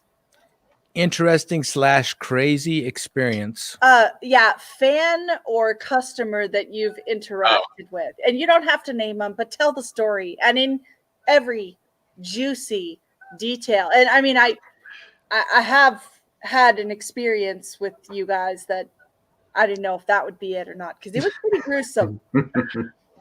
Yeah, that lady was so drunk. It was entertaining. I thought. It was so bad. By the way, I will have you know, I did not accept her friend request to because I felt that would be tainting your honor, my good man. Oh, thank you. I appreciate that. And she just was yeah. She really loved you. She did a lot. She wanted to act out her love. It was interesting because she was standing right next to her husband at the same time. Yeah, and he's like, wow, she's crazy. And you're like, I know. And he was like, as long as she's like putting it on you guys and not like toward me, then I'm okay with it. Yeah. Oh yeah, Scouty Poo's just jumped in. She said it was crazy because she was there too. It was a definitely That's funny. interesting night. It was. So It I don't was know. a great night, actually. It was well, other than the cruelty, yes, and the near death, the near hot tub death, yes. That wasn't a death. Near death. I If think- you would have whacked your head on that, oh my god, that would have been it. I would have been holding your dead body since I was the only. What a one. way to go. Yeah, You could well. make a character card. You holding In my bikini, yes. Ben's probably the one with all the stories though, because I avoid people like the plague. I make him talk to everybody. That is No, true. you were so quiet, and that woman just kept assailing you as if you were asking for trouble, and you were like, It was the way I was dressed. I know. It's fine. "Well, you have to expect an amount of harassment when you go out looking as, you lure people with your beauty." I've been and telling him that for years. She just couldn't You- take it. You can't rock a beard like this without consequences. I know. It's true. She was fine. even talking about your beard and your Well, complexion. so do you ever run across people that actually hunt you down because they know that you don't want to? I mean, there are people that sense people that don't want to be talked to, like me, and they hunt you down so they can talk to you and make you squirm. That's what happens to Ryan. For me, I'm like, oh, you think you can make it awkward? I'm gonna do you one up. 'Cause, Nice beard, yeah, Adam. like I have a friend who's a close talker, and like when some people are close talkers, and I'm like, I'm not gonna lose this game. I'm like, let's go. Let's touch He'll lips. talk, and he'll lean in. I'm not leaning away. I lean a little bit closer too. Before I know it, and I've asked him about it later, and I'm like, dude, do you realize you're close, like talking really close to me? And he's like, am I? And I'm like, our lips are almost touching. Like seriously, like that's how close we are. Like I can Beard taste your should have breath. been braided.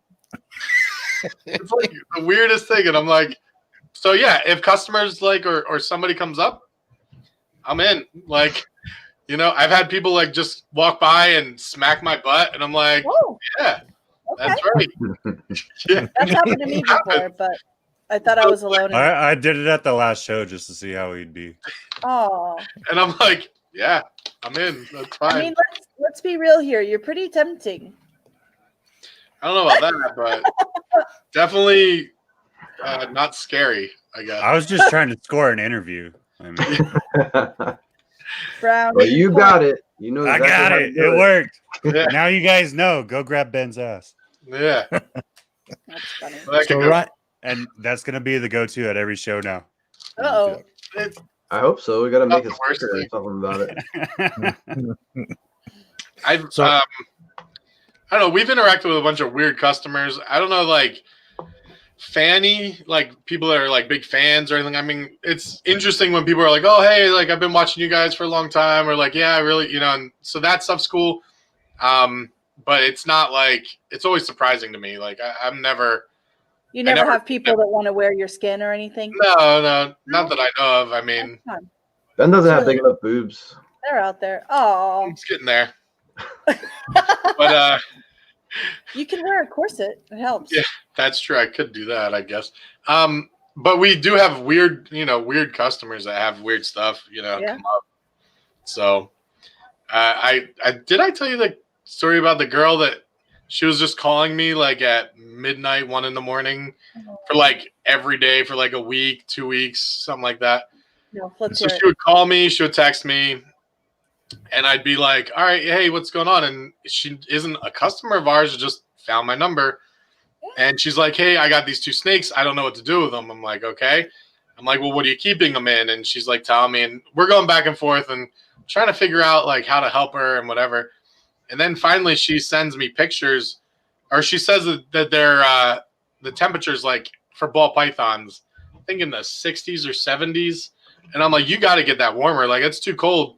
And she's like, oh, man, okay, yeah, And then the next day she goes, I fixed up the bins, and I was like, yeah, do you have heat pads on there? Like, did you turn them up? Did you put them on thermostats and stuff. And she goes, well, here. And she showed me a picture. She put blankets in there, like in the tubs. To keep them warm. And I was like, They weren't electric blankets, right? It was just regular blanket. just regular blankets. And I was like, I don't know what to go with here. Like, it's like one of those moments that you're like, I thought we were going in like a direction, but then I realized that I wasn't on the same railroad track as she was on. Like, I was like, what town am I in? And that was an interesting one. Ryan laughed about it a lot because she would only call at like 1 a.m. It was like awesome. It was the best. Oh yeah, I think she had a secret agenda, Icebeard.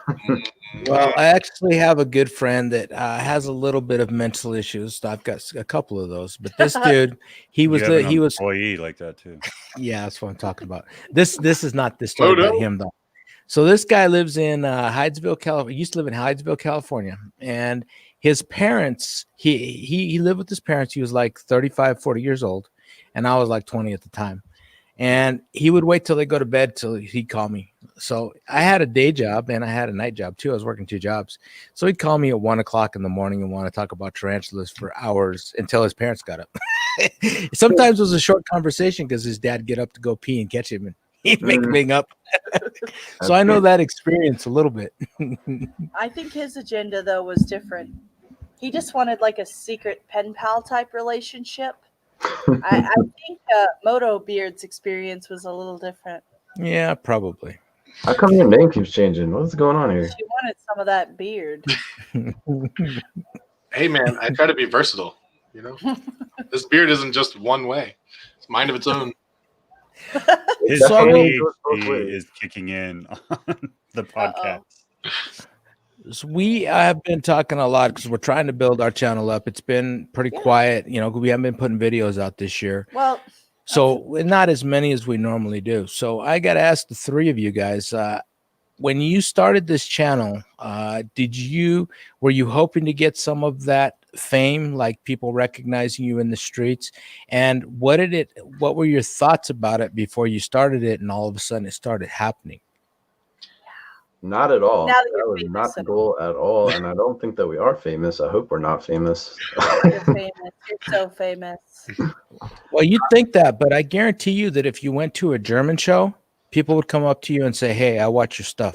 We've talked about this actually because, you know, we've traveled quite a bit for the channel over in Europe and Canada and stuff like that. And like even walking around a Canada show, like people are like stopping us. Hey, I'm like, so if you're walking around a show out of state or out of the country or whatever, and people know who you are and say hi, famous. I guess you're famous. So you are.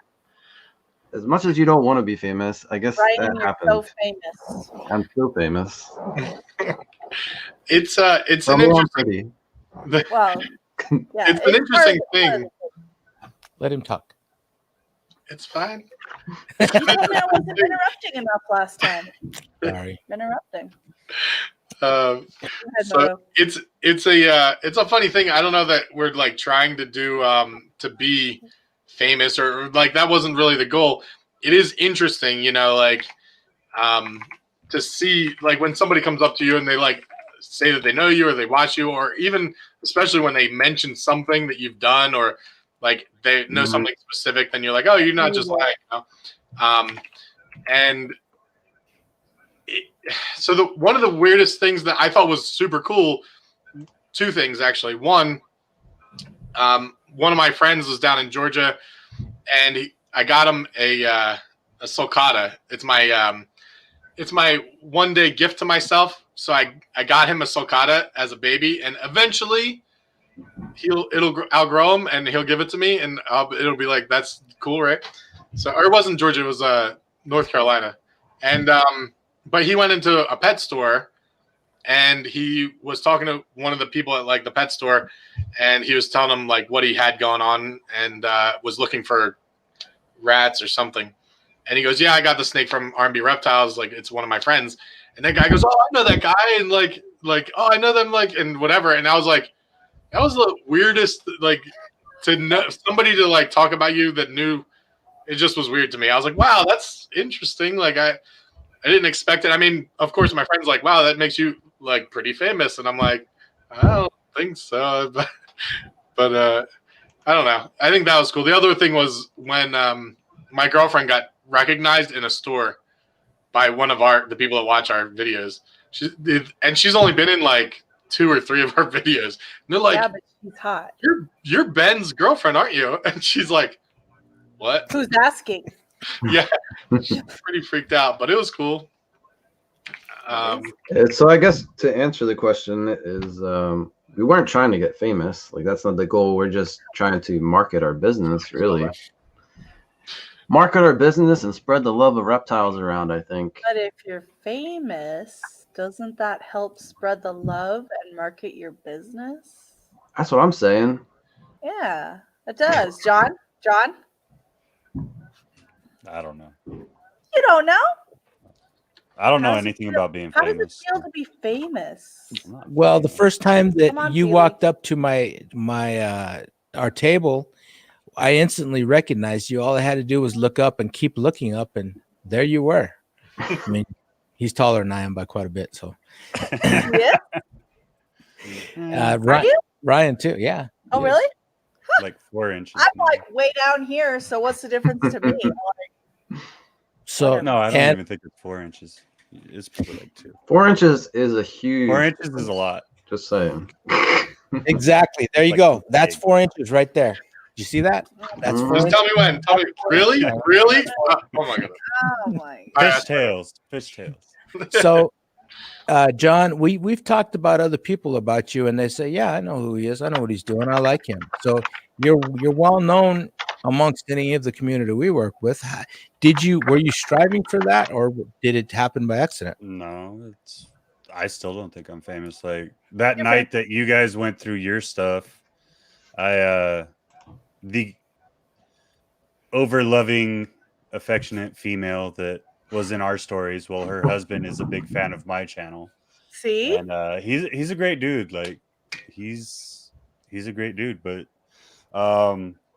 his affection is very much more contained and manageable, and he also wasn't 3 shades to the wind when we met each other. But Yeah. I get to meet people like that every now and then, but it's not like it's few and far between, you know what I mean? I feel like I'm just trying to put a story out there, or I'm trying to just share what I'm doing. I guess it's starting to take notice. I don't feel like it is, but I still feel like which I am. I'm an absolute nobody. I only got a couple years in the industry, but I've been blessed enough to be around people that have a little bit of notoriety, and they are nice enough to bring my name up at times. So, or at least that's the way I see it. So you're famous. Chris probably is fucking tired of me at this point. Loves you. So I'm the only narcissist here. The reason that I wanted her to start this channel was because I'm an attention whore, and I knew that I couldn't get the So fame he could become that side she famous. could. So at least I could bask in her. I don't know if we Side put you in a famous. corset Right on. and a bustier. I think you'd do pretty well. Actually, I've made a pact that if I ever go to the British Tarantula Society show, I'm going to show up in they one. asked me to come in a corset. Things were getting cheeky, and so he came on, and he's like, "Then I'm gonna wear one too." And they were all like drunk, all that'd be great. Yeah, Dig it. yeah. So we'll be wearing corsets the next time we're in the UK. So you guys, that was one of her questions that we talked about today. What countries have you traveled to, and what shows have you got to go to that weren't on our soil? And tell us an interesting tale from abroad. Just one broad? Well, or broads. Well, that would be Germany. Oh, Germany was let's hear it. Let's hear it. Before you start, Ryan, I do want to give a shout out to Elliot Perez. He's like our #1 fan. Elliot. Oh, Elliot. So shout out, Elliot. He's the best. Awesome. Good, Ryan. Well, I mean, we went to what's that show over there? Ham. Yeah, Ham. so you got to start Ham. off with the Show. phone call to bar check on the way to the airport. Yeah, Well, please. that's why you have to tell a story because you did that. I didn't do that. Uh-oh. So I'm the logistics guy. I'm the guy for that kind of stuff. And Ryan already told you how smart I am. You know, I'm Smart. a part-time model. Secret beauty. Yeah. So we booked I booked the hotel, booked the flight, you know, rented the car, got everything going together. We're on the way to the airport, and I'm on the phone with Barcheck, and I'm like, hey man, you know, we're going to the ham show, you know, what should we do? Where should we go? And he's like telling us some things, and I'm like, yeah, well, I'm looking on the map near the hotel, and this is what I'm seeing. And he goes, you know, you're going to the ham show, not Hamburg show. And I was like, what do you mean? And I was like, because I got a room and everything in Hamburg, Germany. He's like, no. Ham is 3 hours like west of or south or something. The directions are different in Europe, but Yeah, of course. It's so it's like 3 hours from Hamburg. And I'm like, wait, what? And he's like laughing on the phone as we're almost about to get on the plane. I'm like, too late. Like, it's too late. Nothing I can do. So, yeah, it started off with Ryan's like, Ben, you had one job. And I'm like, we coordinated a whole bunch of animals to be shipped. Like, there's a lot of things going on, and I couldn't pick the city right. Like, how bad is that? That's pretty wonderful. So did you wind up sleeping on the streets like destitute hookers? Oh. Speaking of destitute hookers, so we get there and we're like, that's cool because like Hamburg is a huge, bustling city. Like, let's figure this out. And it's nice. So we're cruising around and we're like, we like to eat good food and stuff like that. So we're finding restaurants and everything. And we sit down and this old lady and old man sit next to us. They're probably in their 70s or something. And they're kind of like talking with us a little bit and like explaining some of the stuff on the menu and like, what are you guys doing in town and all this stuff. And I'm like, so what are we supposed to do? Like, what do we do? And the old lady, she's like, you got to go to the Reeperbahn. And I'm like, I don't know what that is, but all right.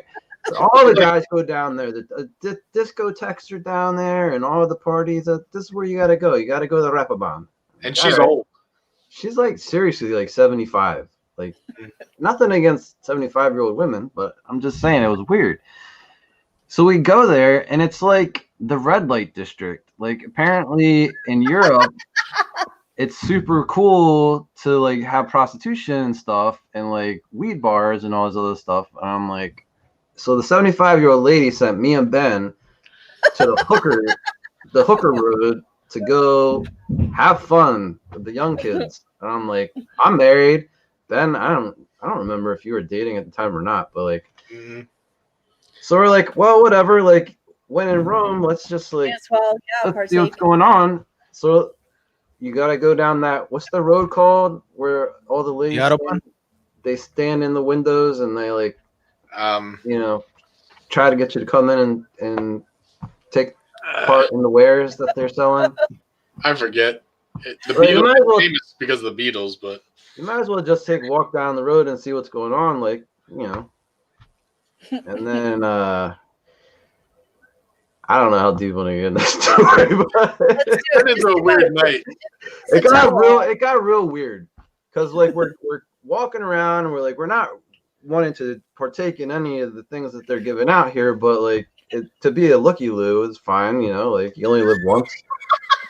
And these ladies come up to us and they start talking to us and like, oh, let's hang out. But it turns out they were actually working and they try to like get us to go to their room and do stuff. And then like got real weird. And then I thought I was going to get my kidneys taken. Like I was going to wake up in a bathtub of ice. Like it got real dark. They started like screaming about we were Americans and like making a big deal about how these Americans are down this like really dimly lit road off the beaten path in the Reeperbahn. And I'm like, oh, okay, this is how it's going to go down. I'm getting knifed in an alley in Germany by a hooker.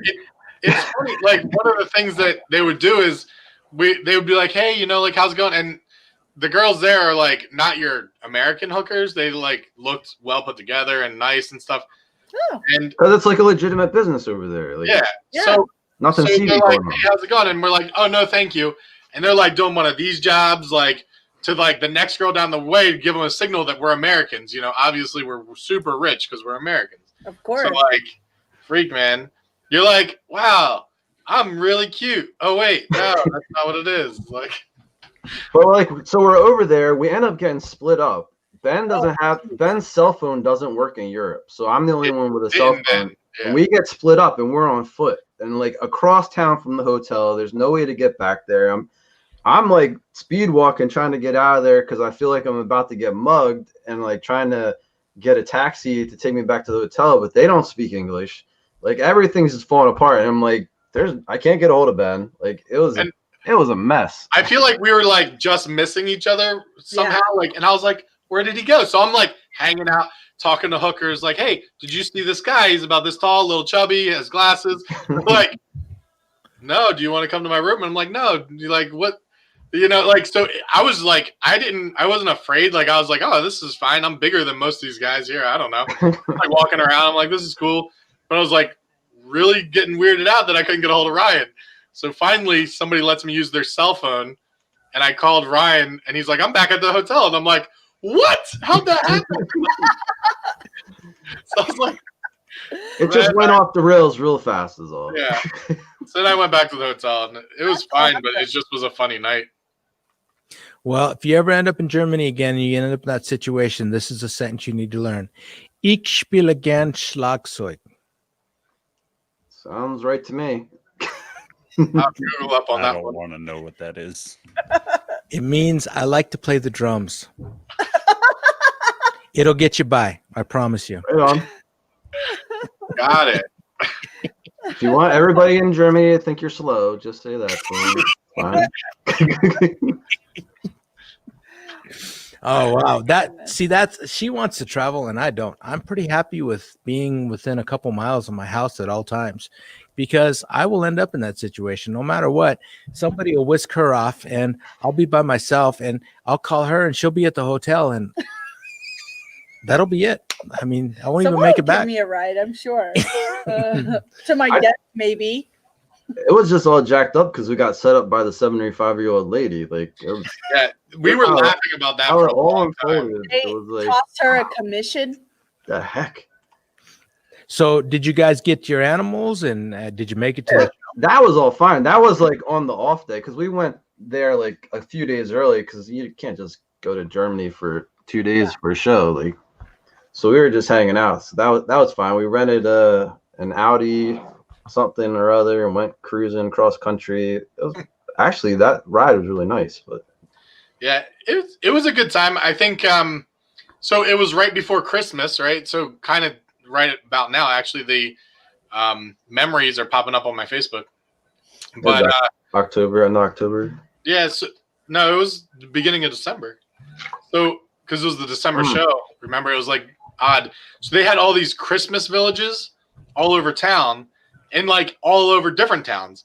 So it would be this little like section of street they'd close off, and there'd be all these little huts with all these different things. Man, I ate so much sausage. It was awesome. The sausage was baller. Yeah, so that was good. Ryan's like, there's it was a hot spiced wine, and I'm like, I didn't care for it so much. Ryan liked it a lot. I'm like, he's like, I'll get another spiced wine. I'm like, I'll get 3 more, Polish sausages. It's fine.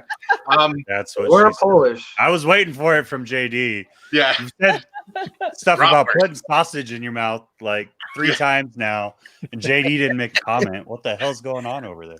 I try to talk fast so he doesn't jump in. That's what. I don't want to give him the foothold. Oh my Well, goodness. I want to step away because I'm just gonna step away. I'll That's be what back she real quick. said. So Ryan, when we went to Ham to the show, and on the way back, we're like, hey, we gotta get something to eat. Back to the hotel because it's like 3 hours away. We're just Right. thinking Ham. That's funny. And Ham's like this little town, so it's like the middle of nowhere almost. It feels like. But so we're like, all right, well, let's stop in any town and go to the Christmas thing because I can eat more bratwurst. Right, And right. he's like, yeah. So we go in, and Ryan has this epiphany. You want to talk about the epiphany at the? I don't know what it was. We're in the Christmas village. There's it's almost like carnival style. So there's like food trucks all up and down the streets with 800 different things that you can get. There was this one little stall that had this little tiny like pork cutlet sandwich with like this herb butter on it. It was like the best thing I've ever eaten in my life. I keep telling Ben we got to go back just so I can eat that again. But he's like, Ben, did you get the pork sandwich? I was like, yeah, it's pretty good. And he goes, no. Did you get the pork sandwich? I'm like, yeah, I got it. Let's do it. He's like, I gotta get another one. Can we go back? Let's go. We're gonna go get it. And I'm like, dude, you know, it's not free country, but you know, you can do whatever you want. I guess. Living became apparent. I was like, wow. He was really about it. I was like, wow. It was good. So making me upset talking about it right now. Oh no. Because he can't have it. It was good though, and we did have fun. They are, whenever you're in other countries or in sometimes even in other states that you're not used to, you get into these weird situations. You're like, is tonight the night? Like, is this the one? Ryan's always the one that's like, dude, it's real weird. We got to get out of here. And I'm like, wait, let's just see how this plays out. I'm interested. Yeah, I can handle myself with these guys here. Sometimes though, I'm like, hey man, we got to get out of here. And if I say that, then we're like, hey, we got to get out of here. But I don't know. We find ourselves in weird situations when we drive too. Oh. A good driving story. The first Tinley experience was a good driving story. Man. Let's hear it. It was fun. So Ryan brings me into the business really not to buy reptiles, but to like get to know people. Right. So he's like, Ben, I want to get to know this guy, or I want to get to know this guy, or whatever. And he's like, I want you to. Yeah, and that's make them our friends. I just point out to make them our friends because we got. I'm like, boop, got it. So first Tinley. So okay, I started in August, and that was a March Tinley though. So it was the first Tinley went to was March, and so we go. I set up with Brian Barczak. I'm like, hey, we're gonna come over. We're gonna hang out and stuff. And so we do, and we go, see all this stuff and whatever. And he's like, hey, do you want to follow us to the show? And we said, yeah. So we like put stuff into his car or into our car that was his, and we were like helping him out. And everybody's like, Brian's a crazy driver, and I'm like, I'm a crazy driver. Like, you don't know. Like, I do all right. So Brian's like, okay, just don't let me lose you. And I'm like, you're not gonna lose me. So we're driving, and there's this one spot. Brian, apparently, he's been to Tinley a bajillion times, and he says every time at that one spot, he kind of forgets what lane he's in, and he has to get over, like in this one spot. So you pull onto the highway in the far left lane, and you have to go to the far right lane, and it's like a 5-lane highway. Yeah. Right? So you got to cross all these lanes, but if you don't do it right away, you're like seriously starting to get some weird, looks because you're crossing all this traffic. So we're driving, and all of a sudden he's like, puts on his blinker, and then he just goes. And I'm like, he can go, I can go. So I start going. And then we're getting like up to the exit because it's really coming up quick. And I'm like, he's not going to make it because it's snowing, right? So he jumps the snow median into the exit because he wasn't making it. So he had a van full of snakes, animals. Oh my jumped the snow median into the exit. And I'm like, giddy up. So like, whoop. Ryan's like, oh, what the heck? Like, he's driving my car, by the way. Like, yeah, it was Ryan's car. Oh, nice. Is he talking about? Oh, that's why you said giddy up. He's talking about. I don't have to pay the insurance on in this. March. Yeah.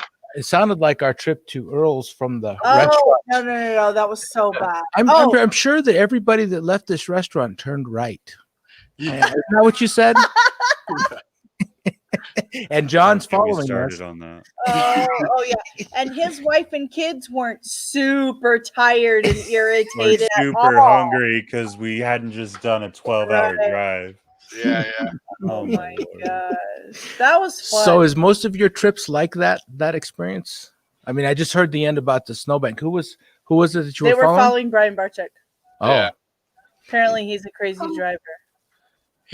He drives a lot. I don't know. I do. I'm the same kind of way. Like we both have a heavy foot, and I don't know. I don't think it's a big deal. Ryan's like, Ben, don't kill us this time. Like every trip, like I don't want to. Well, the time before that, we're driving in that huge ice storm. No, it was after that, but yeah, time after that was the huge ice storm. Hey, Ryan's like, we should get off the road, and I'm like, dude, I got this. And he's like, all right. And then like half hour like, dude, we should get off the road. And I'm like, hey man, it's fine. Like it's icy, but I'm good. I'm good. It's all wheel drive. And he's like, all right. And then like a car like kind of slides a little sideways by us, and I'm like, all right, I'll get off the road. So we like pull off, and that's where we stayed the night. And the next day, everything past that exit was in the ditches. Like 30 big semi trucks, like everything crashed right after that exit. So it was, it's pretty good timing. That was a bad one. We had like that. We went to from Roswell to Houston. Well, we And- had 3 different destinations. Yeah, but we went to Goliath to get. Was it Goliath or the season after? No. Oh And yeah, it took us it's 80 miles to Carlsbad, and it took us almost 4 hours to go those 80 miles. And we we decided to slid just- around an accident. Yeah, people stood in front of their car waving at us in the snow and the ice, and they're waving like we're supposed to stop. Well, there is no stop. And I stepped on the brakes, I started sliding, and luckily we slid all the way around that wreck. It was scary, but we made it. Yeah, and I got my baby pig. Yep. That's all that matters. I was. Yeah. And I got some new sugar gliders and some cool Sorry to stuff. hear that. We got to stop. And we got to go to Croc Encounter and meet Chris Dieter. That was super cool. Yeah, really neat guy. If you're into crocodiles, stop by there. His Yeah. place is really Oh, phenomenal. we just opened a second one too. Where? I don't know. I'll find out. Wow. So you guys travel all over the place. How what is your plans for this next 6 months if the Democrats don't take our rights Oh completely my away and we gosh. can still get out of our house? What are your hopes for this next season? I don't know. Not travel as much. We spend so much money on traveling. One of the reasons we don't make any money with the business because we dump it all back into travel so that we can make the videos to promote the business. It's a vicious cycle. This year we've definitely spent a lot less money in travel this year because it's been hard to travel. And it's partly nice, but partly not. Like we're like, man, I really wanted to go do this, or I wanted to go do that. We still need to get out to Indiana here sometime soon because we have friends there that Matthew Most that we have to get some more video with, and I don't know. There's some things that we're thinking maybe we could do day trips, where we just drive around not terribly far and do some day trips, but probably not a ton. I mean, it really does depend on a lot of lockdown stuff. It's, so you're like, all right, I'm being careful, I'm being safe. Like, I'm not getting COVID. Like, we're, doing all the things. Speak for yourself. Yeah, Ryan got it. But so you still got to quarantine though. Like, so I've had to quarantine a few times now, and I never had it, but I came in contact with somebody or I was near something, or whatever. And it's tough. So you got to put that into the deal when you're traveling too, for at least in Jersey, you got to quarantine like doing anything. So. Wow. So my belief on that is it's a question of if, not when, as far as you're going to get it. And I don't understand our government saying that they put us in quarantine for 3 months. It didn't work, so they wanted to do it again, and we've been in a partial lockdown since then. And now in January they want to do it one more time. Isn't that the definition of insanity? Doing the same thing over and over and expecting different results? I mean, we've got to attack it a different way. But something that I wanted to mention about you guys' podcast yesterday is what's the name? John? Jeff Musial. Say that again. Jeff Musial. Yeah. Musial. He was saying with these laws that they're coming in, because he was talking about the cat laws, is that Yeah. people don't realize that they're not going to stop at cats. I That's mean, right. eventually it's going to be goldfish are going to be illegal. All the little birds that people like, the cats and the dogs. So everybody that's watching this, you need to jump onto USARC and show your support at the very least in letters. But if you sign up and become a member, I think it's like $30 a year or something. That really helps. $5 a month. Yeah. It's very important for everybody if you want to keep animals in the future, because they're looking to get everybody. Yeah. So New York just a couple months ago banned the sale of all cats, dogs, and rabbits in any pet store. So you're like, they're like, they paint the picture like, well, we want you to get them from rescues, and everyone's like, oh, that's so good. Yeah. Problem is, there's twofold problem here. One, if there's nobody's getting animals anymore, the rescues are going to dry up, and then there won't be anybody getting cats, dogs, or rabbits, just because the rescues won't have them, and the pet stores won't be allowed to sell them. The other thing is, like, the pet stores, when you start cutting back like something major like cats, dogs, and rabbits, pet stores, a lot of them are going to be like, well, I can't sustain this, so they'll go out of business. And that's what they want. That's what they want, like HSUS and all that. They want you, and PETA, they want you to not own animals. They don't want anybody to own animals. They want to get rid of and outlaw all pets. And so, like, that's the ultimate goal. And to say, all right, we want to help out the all the places that are, you got to go there and pick up these animals that are destitute. And yeah, that's how they say it. But when you start cutting out and making it legal, like federally or governmentally, state, when they make it a law to say that you can't own a certain animal, it's going to trickle into other things, because it's not just like, oh, this one species is, perpetuating everything. They're all tied together. So people don't realize, or they say, oh man, the big cats, like that whole thing with the big cats, what Jeff is talking about, it's so easy for most people that aren't in our hobby or industry to be like, yeah, big cats nobody should own those, or any exotic. What does any exotic mean? And part of their strategy is to dismantle the entire system of having these pets available. So you make it illegal to sell an animal. You have to get it from a rescue. The rescues make it mandatory that those animals have been sterilized. They can't reproduce. Mm-hmm. They also can't sustain, like, if we all went there, everybody who wanted a dog, cat, or whatever pet went to that, they'd be out of animals, period, which is fine. That's great. But now you can't get an animal if you want one.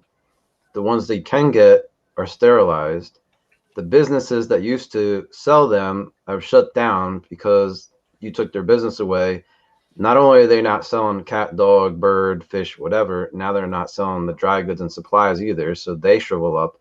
And now you've dismantled the entire system to perpetuate having a pet. So, it's just gone. Like, there's no restarting it after that point. You've taken, bit by bit, dismantled everything that was in place to have that in your life. Well, conservation has to have a financial reason. People don't understand that. They think that we're robbing the wilds for these animals that we keep as pets. And in some instances, it happens that way. But in most instances, it's people that are starving to death in their country, and they're trying to make a few pennies to feed their kids. So if there's no financial reason to sustain that or to protect that habitat, then somebody's going to find a way to make money off of that area. Like Madagascar, people saying, yeah, we need to quit exporting animals out of Madagascar. Well, Madagascar is almost just a completely bare island because they burned it all down. For a while in the 90s, they had a financial reason to start shipping animals out of there, and people were making a living, those people that were natives, by selling these animals. And they say that the ball python market, when we were importing so many animals, that they were letting all the adults go and just keeping the eggs and the babies, and this population was fairly sustainable. In the last couple of years, since we have quit buying so many wild caught animals, they're now taking the adults, skinning them, selling them to the skin trade, and the numbers are declining very rapidly. Mm-hmm. And nobody realizes that. Well, a lot of people don't realize that you have to have a financial reason to save something. If it's not worth anything to anybody, if there's no value in it, people don't care, and they're going to destroy it. So like you're saying, they're dismantling us a little bit at a time, and every day they're getting better with it, and we don't seem to be keeping up. I mean, these laws are popping up all over the place, and they're getting instituted. Alabama now, you can't keep any of the big snakes. There's within three states within the last year? You can't keep the top 5. They figured out that it's much easier to do this at the state and local level to dismantle these things where nobody's paying attention, where you actually got to get off of your couch and go to your city council meeting. They know that they can't do this federally because it's that one prong attack we can fight against. It's expensive, but we have people that like USARK that's gonna go to bat for us, and we're probably going to win that battle. But when they can sneak things in on some park funding bill for your local municipality and say, or your such and such has kept their animals in a bad way, like the news articles that come out, people are like, oh, you have 200 rats in your house and you have things in your freezer that are dead because that's part of our hobby. It's weird for everybody else, but it's super easy to attack it that way because 9 times out of 10 you're not even going to know what's happening, and if you do know, then you're the one who has to get up off your butt and go do something about it. Like, not a lot of people want to get that invested in stuff, unfortunately. A lot of times too, it's what they connect it to, because it's never just an animal bill. Like, I was talking to I want to say it was Marshall Platts from Martial Law Morphs, and so all snakes, like, and you couldn't keep a milk snake, you couldn't keep a king snake, like nothing. Could keep nothing as far as snakes, and he got that overturned. Luckily, he had a lot of help from USARK in that, but he was saying the animal clause that they had was attached to like this this helping the handicap, and that's how it initially got passed when it first went through. So everyone saw, well, this bill is to help the handicapped, right? So of course everyone's gonna vote yes and in favor. What they didn't look at was the 6 or 7 sub bills underneath that initial bill that completely wiped out all of these rights. And he was lucky in that aspect because he was able to overturn it. But in most places, you're not going to get anything that goes into law overturned. It's very, very difficult. Well, that's exactly how they made snake hunting illegal here in Texas several years ago. Everybody was keeping on tab with it, and they pretty much had it beaten down. What they decided to do was attach it to a bill to help mentally handicapped, do some kind of financing for them, and they passed it through at 3:00 in the morning when nobody was in Congress or wherever they passed those bills at. And for 2 years, until Congress reconvened, it was a law. You couldn't snake hunt here in Texas, and they did get it overturned. But we fought a law in Montana in '99 and got it beat down where they wanted to clean list everything, which basically they give you a list of animals you can have. And if they forget to put your animal on there, it's illegal. $1,000 fine and a year in jail was the maximum penalty for any animal that wasn't on that list. We got it beat down. And I checked this year or last year in Montana, and it looks like pretty much even ball pythons are illegal in Montana. They're clean listed now. Nobody seems to know it because I know there's actually a couple YouTube channels based out of Montana where they're breeding ball pythons. But the day they decide they don't want them, that somebody files a complaint about those people could be in jail. It's that bad. And nobody seems to be aware of that law in Montana. So nobody's fighting it. And it's all part of the same thing, like I was just talking about, where they dismantle the foundations of being able to keep pets, period. Like, right. Yep. If I can't keep a dog, cat, a parakeet, a fish in my township, the pet store doesn't have any reason to be there. That guy goes away. Like we already said, he can't sell you the animal anyway. He can only sell you the supporting goods for the animal. The place that you want to go get it from doesn't have any because nobody's selling them. Or if they do luckily have one, it's sterilized, so you can't reproduce it. Like, it's just, it all evaporates. Yep. And we've got to fight this every single day. So everybody out there that's watching this, at least check the website out for USARK. And if you can give support, they've got several letters to refute some of these laws, like the law that's coming into Michigan. All you have to do is put your name in, send it to the email address they recommend, and that helps tremendously. If those people get overwhelmed with people saying, whoa, wait a minute, this this is a little bit unconstitutional, they may say, well, maybe we shouldn't do this. Maybe we could modify it or just take it completely out. Well, the government seems to have the idea that reptile keepers are few and far between, and those that are either criminal or, you know, mentally deranged, or, you know, that's not Belly dancers. what yeah, the real crazy crackheads. Yeah. You know, that we're an outer fringe of society that really isn't a whole bustling economy, and here we are, belly dancers and all. Mm-hmm. And we really are narcissistic in our hobby, meaning that everybody is pretty much for themselves. We're not grouped up together. The dog and the cat people have been fighting this longer than we have, and they've been pretty successful, but even they are getting beat down. Now the big cats, which there are people that have tens of millions of dollars that want to get that law overturned, and they may be able to, but every year that law gets a little harder to beat. And that's what they're doing with us reptile keepers too. Mm-hmm. So on to happier subjects. You guys were talking about this year not wanting to travel. What's your, if it's not a secret, what's the dream snake you're hoping to produce this year? To produce? I don't know. What do you think, Ben? I would say the file snakes or the conspict, maybe.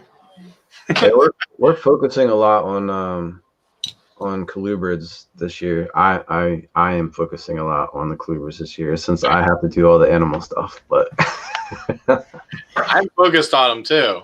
No one's bitter. No one's bitter about that. So we have a trio of African file snakes that I want to produce this year. Definitely some Japanese forest rats would be awesome. Mm-hmm. Finally nailing down keeping a pygmy python baby alive would be great. I want to get a pair from you before they pass on this time, if we can figure it out. You said I'd have to drive up there and get it. I asked her if we could drive up there, and she said no, because I was going to come get them. You should. Why did I say no? Because it's 3 days away. Wah, wah.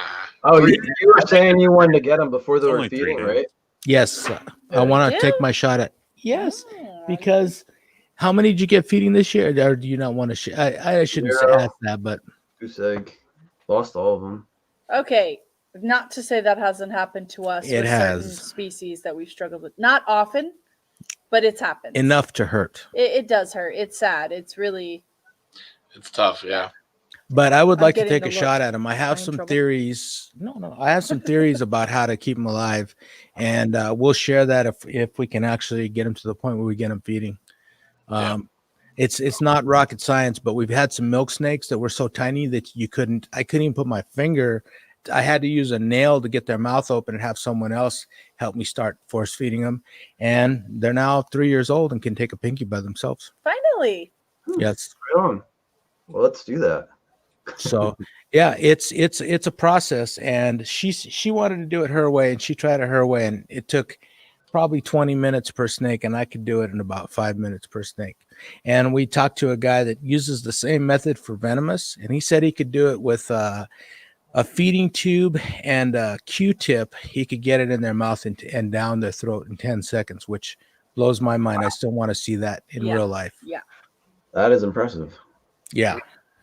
He's a veterinarian, though, so he has experience with that kind of stuff. Well, and force feeding venomous babies, tiny venomous babies. Mm-hmm. Ooh, that's a whole nother ball game, because his hands are big, so he can't even pinch he can't even pinch their heads. It's weird. That gets weird. But I really do like that species, so I would like to try to work with them. I just didn't wish they weren't so hard to start. I mean, so people that are successful with them, I know you've talked to them. What do they do to get them started? Same stuff we do, really. Talking about braining pinkies, doing the accenting, doing turkey baby food in a syringe down the throat, stuff like that. Something that I hadn't considered telling you guys is we found out with the milk snakes is, have you ever taken a pinky mouse and split it in half down the middle and tried feeding them that way? I haven't done that.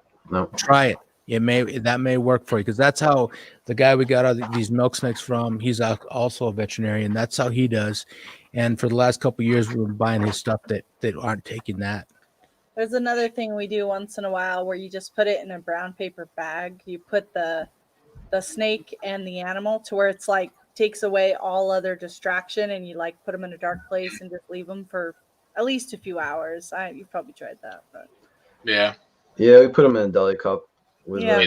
like a day old mouse pink that's Mhm. alive. But unfortunately, we produced them probably 5 years in a row, and we've only gotten one to survive. Oh my gosh. So That's Yeah, tough I don't odds. know if we want to try that. Yes, we do want to try that Okay. very badly. So I'll talk to you next year when you Yeah. get some eggs. We'll see. but other John- people have great success with it. So You think maybe it could be your adults that maybe they're I'm wondering, and we have 2 pairs from 2 separate lines. So this season I'm crossing them. I was trying to keep the lines together, but we're gonna try to outcross them and see if it helps a little bit. Yeah, and it's not like they're different species. They're the same, just different bloodlines. Right.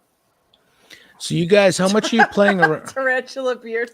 Sorry, I was gone for a while there. Keeps it.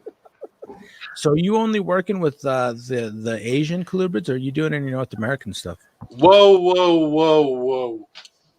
We're not racist. What? We don't have any American colubrids.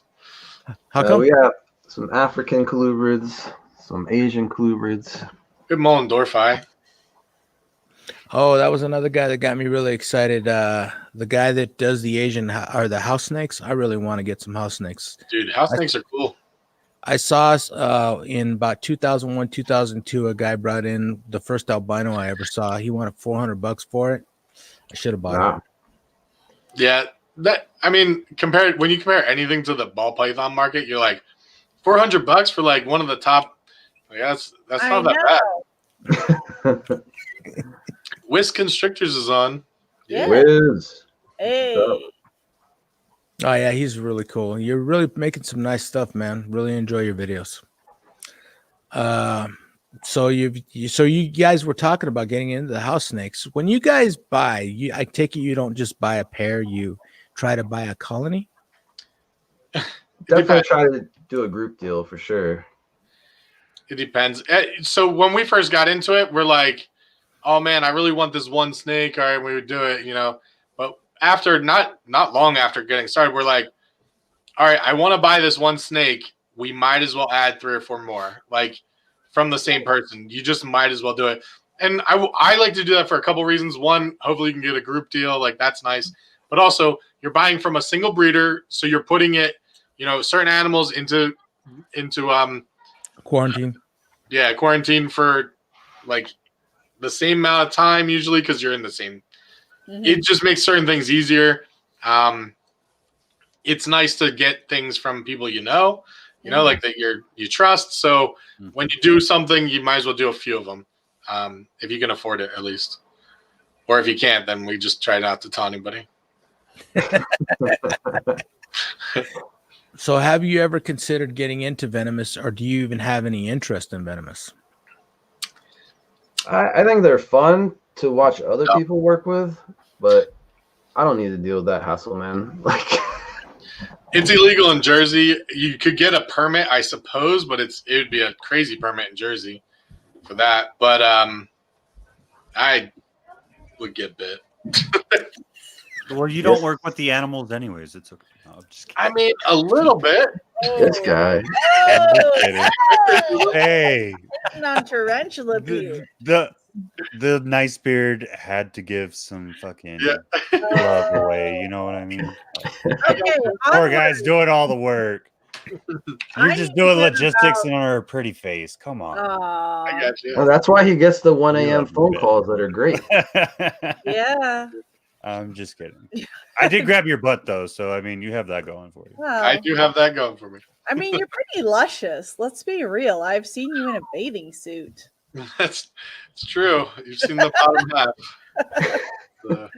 All right. I need to know about the ladies in your life because, I'm a lady, so I got to represent for the ladies. Go ahead, Ben. Yeah, Ben. So I'm getting married in January. Right? Congratulations. Jay. Ben's in love. And things are going okay, I guess. I don't know. Ben's finally growing up. Ryan tries to talk me out of everything I do. Oh. Oh, really? Not that he doesn't like my girlfriend Netsie, but he's always like, "You don't want to have kids, man," or "You don't want to buy a house. This is like crazy." You don't like. I got a wife and kids in house, and I've tripped over every freaking thing you could trip over in life. I'm like, dude, man, just stop. Just listen to me. I have some sage advice, man. Just back up. You don't need to buy a house. You don't need to get married. You don't need kids. The American dream is a lie. Thanks. So pessimistic. Wow. Well, jaded young man. No, it's great. I'm so happy for him. So he gets to. Then he says stuff like that, and you're like, "Oh." So he gets to suffer with the rest of us now. You're so complex. I'm very complex. But do realize this: when you decide you want to have a kid, or actually the way it works out 90% of the time is Mama decides she wants to have a kid, so all of a sudden you decide you want to have a kid, and then you have a kid, and all those snakes you've been talking about buying, just wait till that kid's 30 or so, and maybe you'll get to buy it. Yeah. Well, that's why Ryan and I are a team. I'm like, I did not buy that snake, Ryan. I'm not fixing your money pit. He's your Get outta here. scapegoat. Oh my goodness. So we're super excited about the wedding. Yes, congratulations. Thank you. I didn't. Did you see an invite in the mail? I didn't see an invite in the mail, man. So let me tell you something about that too. Yeah. I'll wear a mask. We invited people, right? But then COVID, we had to cut we're going to cut the list because we were hoping that things would get better. So we have to cut the list because you can't have that many people.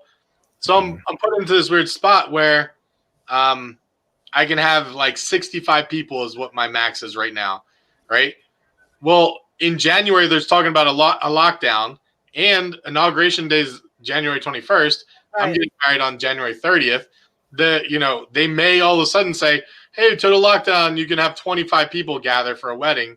And I'm going to be like, "All right, well, I'm going to have to cut, everybody else out, Sorry, Grandma. My snake friends are important. Yeah. That's probably what I should do, but yeah, so it was tough because when I've always thought about it, you're like, I want to have, 10,000 people at my wedding because I know that many people. And now you're famous. When we first did the first list, I was like, I can't invite everybody. So I didn't. And then I said, it was still like 200 people on the list. There was, yeah. And then I still, Netsie's family is actually bigger than mine, which is crazy because I have a huge family. But we had to cut it again. We'll probably have to cut it more. I don't know. Oh. Well, I'm sorry to hear that. So we might be one of the select few, but there won't be many others. So we'll get married, and then we're gonna have a party in the summer when everything comes down. Hopefully. There we go. We'll party with you guys in the summer. Mm-hmm. And we'll take when everyone has their mandatory vaccinations. Yeah. Well, I've decided even if there is a tracking chip in it, I don't care. It's not like I go anywhere that the government can't see me anyway, so it's not important to me. Don't go to the rapper bar. I'm just against being told that you will have to take something or you will have to do this. That's just my mindset on it. Yeah, but being a medical professional, I don't care. I don't care. You got to be careful because I'm not going to be forced to take something when there's a over 95% survival rate. I'm sorry. That's ludicrous. That 95% of the people survive? If they get COVID? Like if you contract it, there's over a 95% survival rate. You're not going to tell me I have to take that vaccine because I have a 5% chance of dying. Okay. I have a higher percentage of dying with the animals that I work in with. the conversation. Well, we okay. So we're done with that. Ryan, tell us about your significant other. Yes, Ryan. I have a wife. She's named Melanie. I think that you guys have talked. There's a gnat flying around. Sorry about that. Melanie. I thought he was just trying to swing at us. I also have 2 kids, and that's about it. I don't know what you want me to say. Yeah, She's not really into the snakes. Like sometimes she is. she's super tolerant though, which I really appreciate. Like she puts up with a lot of crap. Tell us about when you proposed. Yeah. When I proposed, Uh-huh. I didn't. My wife proposed to me. Oh, Wow. Tell us about that. Yeah. She came up to me and was like, "Hey, you want to get married?" And I was like, "I guess." Like, what am I gonna say? No. If I say no, we're broken up, right? So yeah, okay, let's do that. And she's like, "All right, next weekend." I'm like, "Okay, sure." So we went to the beach, and her dad is a pastor, and we had a little ceremony, and that's what happened. It was pretty weird, but It was very fast. I don't know. Yeah. It was super quick. It was just like there was Terribly 5 people romantic. there. So you were dating a pastor's wife, daughter? Yes. How long did you guys date? Oh man, I don't know. Some amount of time that's appropriate. You It was gotta a ask couple her years. yourself, man. I don't know. I didn't propose. She proposed. She's got it memorized. Wow. We'll have to get her on and find out. Uh-oh. I And feel your like children. I feel like it was a couple years. Yeah, it was at least a couple of years. Oh, well, that's cool. Okay. So your children, do they help you clean as No. snakes? Not interested at all. Not at all. I've tried to bribe them with money. They don't care. Mhm. When you were a child, did you like dinosaurs? Yes. How about you? This is reminding me of the car ride with you guys. He's having flashbacks. Can we start talking about Walking aliens? back and forth into the fetal position. Do you believe Aliens in exist. aliens? They exist. That's all I can tell you. I've seen them left, right, up, and down. Of course, they're all from Mexico, but that's a different story. Now, so you have 2 children. So you like dinosaurs, and it took you to your adulthood before you were actually keeping, or did you keep some as a kid? I never kept a dinosaur. Yeah. Never kept a dinosaur. No, I didn't keep any reptiles until I was 20. Wow. I had a fish tank. I had like hamsters and cats and dogs and stuff like that, but no reptiles. Like I told you in the beginning of this interview, if you're paying attention. You weren't here at the beginning. I had never for you. He's No, almost 10 years in. My first introduction really was At the going to the Hamburg show and holding that first ball python, and so yeah, I was at least 20, almost 21. Not the ham show, the Hamburg show. Yes. Yeah. is the Hamburg show? That's not the one that's venomous, is it, or was it? Yeah. It's like the biggest venomous show on the East Coast, I think. That's cool. We should go. Real cool. Kids walk out with gators and Yeah. cobras and stuff. What I'm It's talking great. about. So, is there anything that's not illegal in, or that is illegal in Pennsylvania, or is it all legal? Outside of the city, I think you can do pretty much whatever you want. There's some insects I think that would be legal, but Man. not a lot. Well, I think the insects are actually federally covered. Yeah, There's a lot of- USDA. yeah. Yeah. Huh. That's really cool. Okay, so you didn't have. So, what did you do as a child, since you didn't do reptiles? Did you have hobbies? Yeah. Did you like? Another question I have for both of you is Used what kind to of strip. music? What kind of music do you guys listen to? Ben listens to country music. Yeah, I can see that. And now some weird Spanish music that he got for Beyonce. Hey, baby. My girlfriend's Puerto Rican, so Oh. I listen to just about everything. I like punk a lot. I think we I should like cover that. hardcore, death metal, like goth, like just weird stuff from Europe. Do either you play an instrument? Nope. I did feel learn Just We're in the a lot. lightning round. Is this the lightning round? Yeah, pretty much. I used to like not be able to clap to beat. I can clap to a beat now. I've learned. It took me years. The Puerto Rican did you Wow. some good. Oh, your poor woman, because I know she likes to dance. She If doesn't she's- actually. What? Yeah, she's not into it. Yeah, she's not. Wow.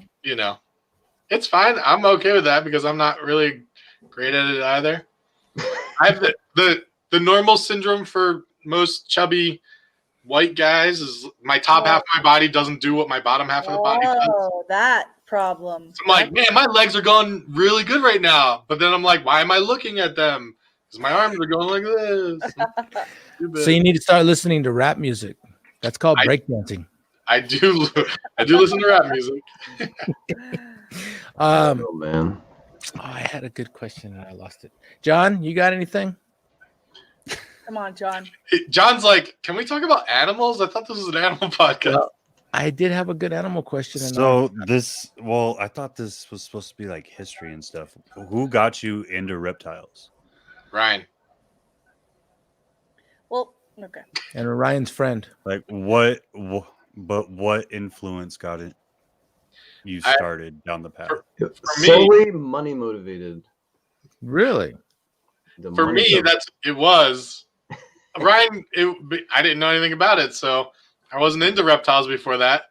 And Ryan's like, "You got to go to a snake show," so we did, and I saw banana ball pythons selling for $25,000 each, and I was like, "I can make money at this." I didn't, but I fell in love with reptiles now and learned a lot. Still new beard, I but tricked him to go to Daytona, and then I was like, "Hey man, if you want to buy a couple, I'll raise them for you. I'll breed them. I'll sell the babies, and I'll give you half the money." he's like, "I have 4 racks." He's like, "Deal." I had 15 spare slots open in my reptile room at the time, and then he bought like 10 normal females. 10? A bit. You're gonna get that banana out of that normal though. It's gonna happen. Yeah, for sure. It can happen. You never know. I mean, seriously, there's so many Spontaneous variables morph. in our heads.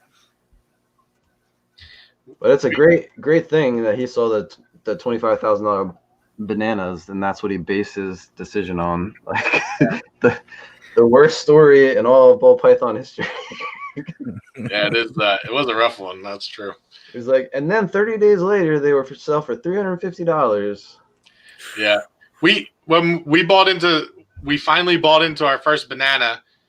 I think we paid like $1,100-$1,200 for it, and at the time we said the snake is beautiful, unquestionable. There's no way this will ever, though it drops so drastically, it'll never drop below $500, and you can still make money at it. Meh. It's like, wow, everybody has a banana now. All right, you ready for me to hit you where it hurts? Yep. Okay. I'm always ready for you to do that to Ben. All right, I'll start with you, Noob Beard. What's your biggest regret as far as things that you've bought or sold, other than selling those ball pythons? Because you already told us about Other that. than Or didn't buy. Well, there's a few ball python projects that we were on the fence to get into. We walked away from, and we should have gotten in.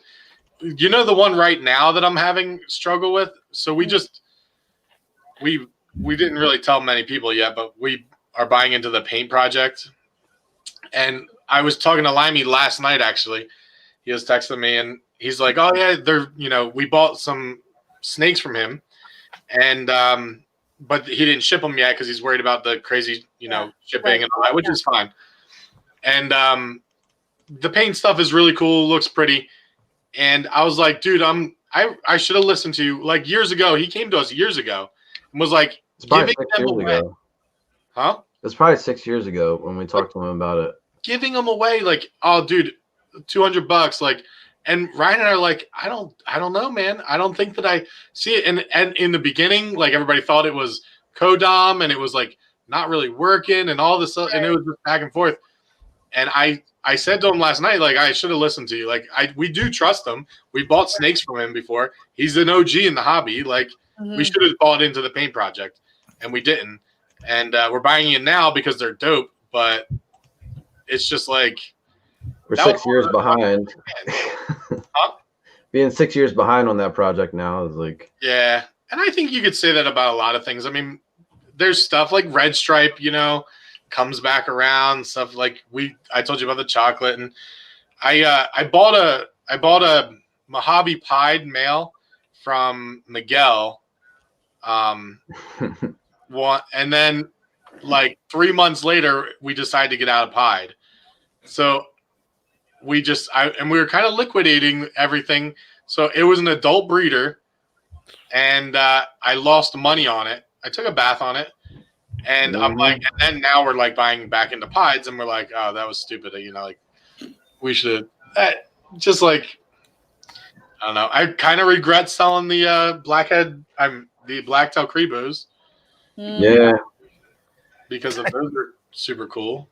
Yeah. But they get big. If you ever watched the Black Pearl has a feeding video of a yellowtail Crebo, and ours were getting, ours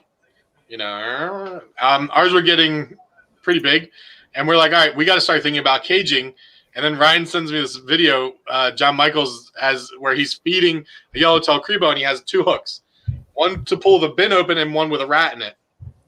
And the thing launches like 10 feet out of the bin onto the floor, and John Michaels like, chasing the head of the snake with a rat and running backwards, trying to get away from the thing, and hopefully it eats. And then finally it ate. And he got it, and then he picks it back up and he puts it back in the bin as it's eating. And you're like, okay, that's cool. And Ryan's like, our room, it would hit the other wall. Like, our room is not, we don't have the runway to have one blacktail Crebo launch out of the bin. Like, I mean, full launch out of the bin. John Michael's been bit in the face before because of it. Like, it bit his nose once, and he knows what he's doing. And so Ryan's like, maybe we should get out of these, and we sold them. We made a huge profit on them, which is not all about money, but and I was like, wow, maybe we should have bought more or done something. And now we're like, man, we really want them because they're so cool. Any of the dry Marcon, you're like, wow, that's just now really imagine that, but with a spitting cobra. Doesn't that sound fun? No. cool. See, I'm the opposite of you. If I see a video like that, that makes me want the snake more. With the exception of black mambas, I do not like black mambas. They're not so pretty. Yeah, Crebos are pretty though. yeah. Well, I want the what's the Mexican red. No, the dry Marchand. That's I'm thinking of not. I want actually Eastern Indigos, but what's the black and yellow mangrove monitors or mangrove snakes? I want a pair of those. They are gorgeous, and people are captive breeding them, and there's color morphs, and they're just that's cool. Really neat. Mm-hmm. So Ryan, what's your regret through this journey? That's the biggest one that stands out in your mind. Hiring me on, probably. Man, Hey, nice. I don't know. Probably going to the Rapabon. That was pretty bad. I'm just glad that you left with your manhood intact and Both kidneys. all of your Thank you. At least somebody is concerned about my manhood. all of your orifices unharmed, and all of your vital organs still, all those crazy serial killer movies where they saw you are all from Europe. It's all in Germany. And you left Ben there to fend for himself. And I was just gonna say, if you guys were in a horror movie, Ryan's gonna be okay, Ben. I'm gonna be just fine. I'll be at the hotel. Faster than the killer, just faster than your chubby friend. True. Probably selling those Crebos. Oh, really?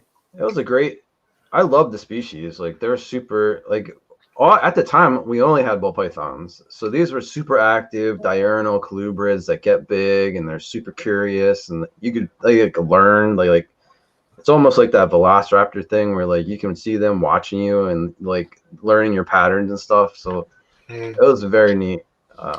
And we didn't know enough about them at the time. It was an impulse buy. We kind of fell into it, but yeah, I would have kept them. So I do have to ask you, since you're talking the deadly tarantula girl, do you have any more inverts, and are you looking to breed any of them? I know you sold off your Smith eye. Yeah, we sold off all of our tarantulas. We have isopods. We have tail swift scorpions. We have captive-born emperor scorpions. And we have spiny assassin bugs, which is really cool. Yeah, those things are pretty cool. Are you And- reproducing them? Yeah. Yep. A ton of them. We probably have like 50 babies right now. Nice. Which is crazy because at first we thought that it wasn't happening. We saw a ton of eggs, and we're like, "Oh man, there's all these eggs," and we're like, "They lay like an egg a day, and just all over the place." And you're like, "Oh man, this isn't working. I don't know what we're doing." Ryan's like, "I don't know. I think that they're just going bad." And then all of a sudden, they all started hatching. Like, There's really no information on the internet about how long it takes the eggs to hatch, or how you incubate them or care for them while they're in the substrate. So I didn't know if I was drowning them or getting too dry, or if it takes 6 months for them to hatch. Like, You guys should do a video So- about that if you haven't. Sorry. I was just gonna say, since there's no information out there and you guys are YouTubers, how come there's not a video on your channel about it? Yeah. because nobody watches those videos. Every time we put up anything that's I not a ball python, watch those videos. That one view is me. And then he'll watch it again. And So that's you'll get me. 2 views. I got to show her. So 2 views. I There mean, you what go. more could you ask for out of a video? I'm in. Let's do it. And that's true.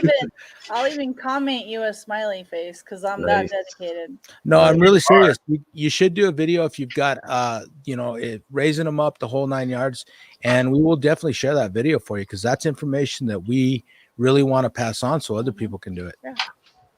I should And- pull out a couple of eggs and see how long they take to hatch. You I should. don't know. They literally like just all Okay. over in the substrate. There's just dropping eggs. So there's like 300 of them in there to like catalog which one was laid and what day is like Oh, yeah, impossible. wow. So Well, do you have a theory on how long it's taking?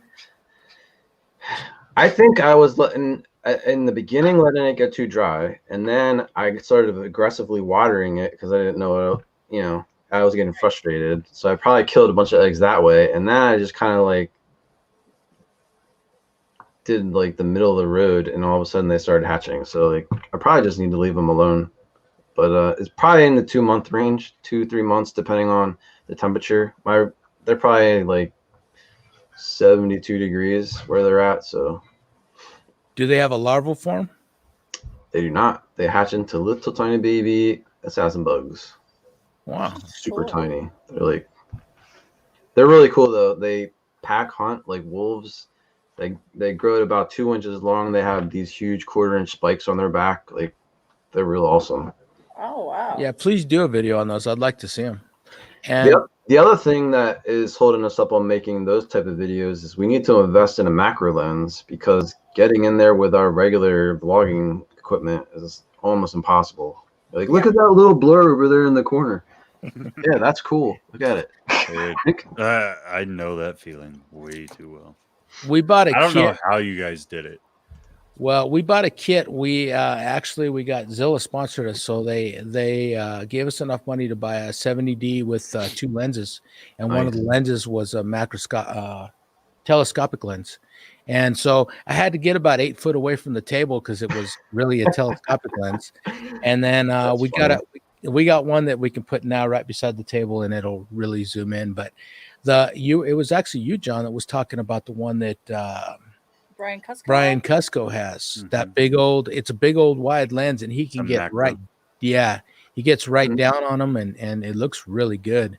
But yeah, on his site, it's like $2,000 for that lens. So ain't something we're gonna be getting anytime soon. No, it's the one that Brian uses. I'll send you the link again. I think it's like a $800 lens, $850 lens. Well, if you go to his site and put the stuff that he uses, it's $2,000. So maybe he's got a better deal somewhere hidden. The one I have to get is $1,800, so that's why I'm like, I don't know, man. That's a lot to shoot like very specific videos. Like we need it and we will do it, but it's tough. Well, I mean, you got to think too, though. Like the macro lens can do so much, because when You pull it away, it's going to give you a wider frame for your vlogs. Mhm. And then when you go to like showcase your snakes or whatever you're trying to showcase, you're going to get that pinpoint detail on it. So Yeah, the it's worth the scalation. investment, but it's just like for me, it's hard for me to say that because I'm not sponsored. I'm not making any money anywhere right now. Like I'm in complete freaking deficit.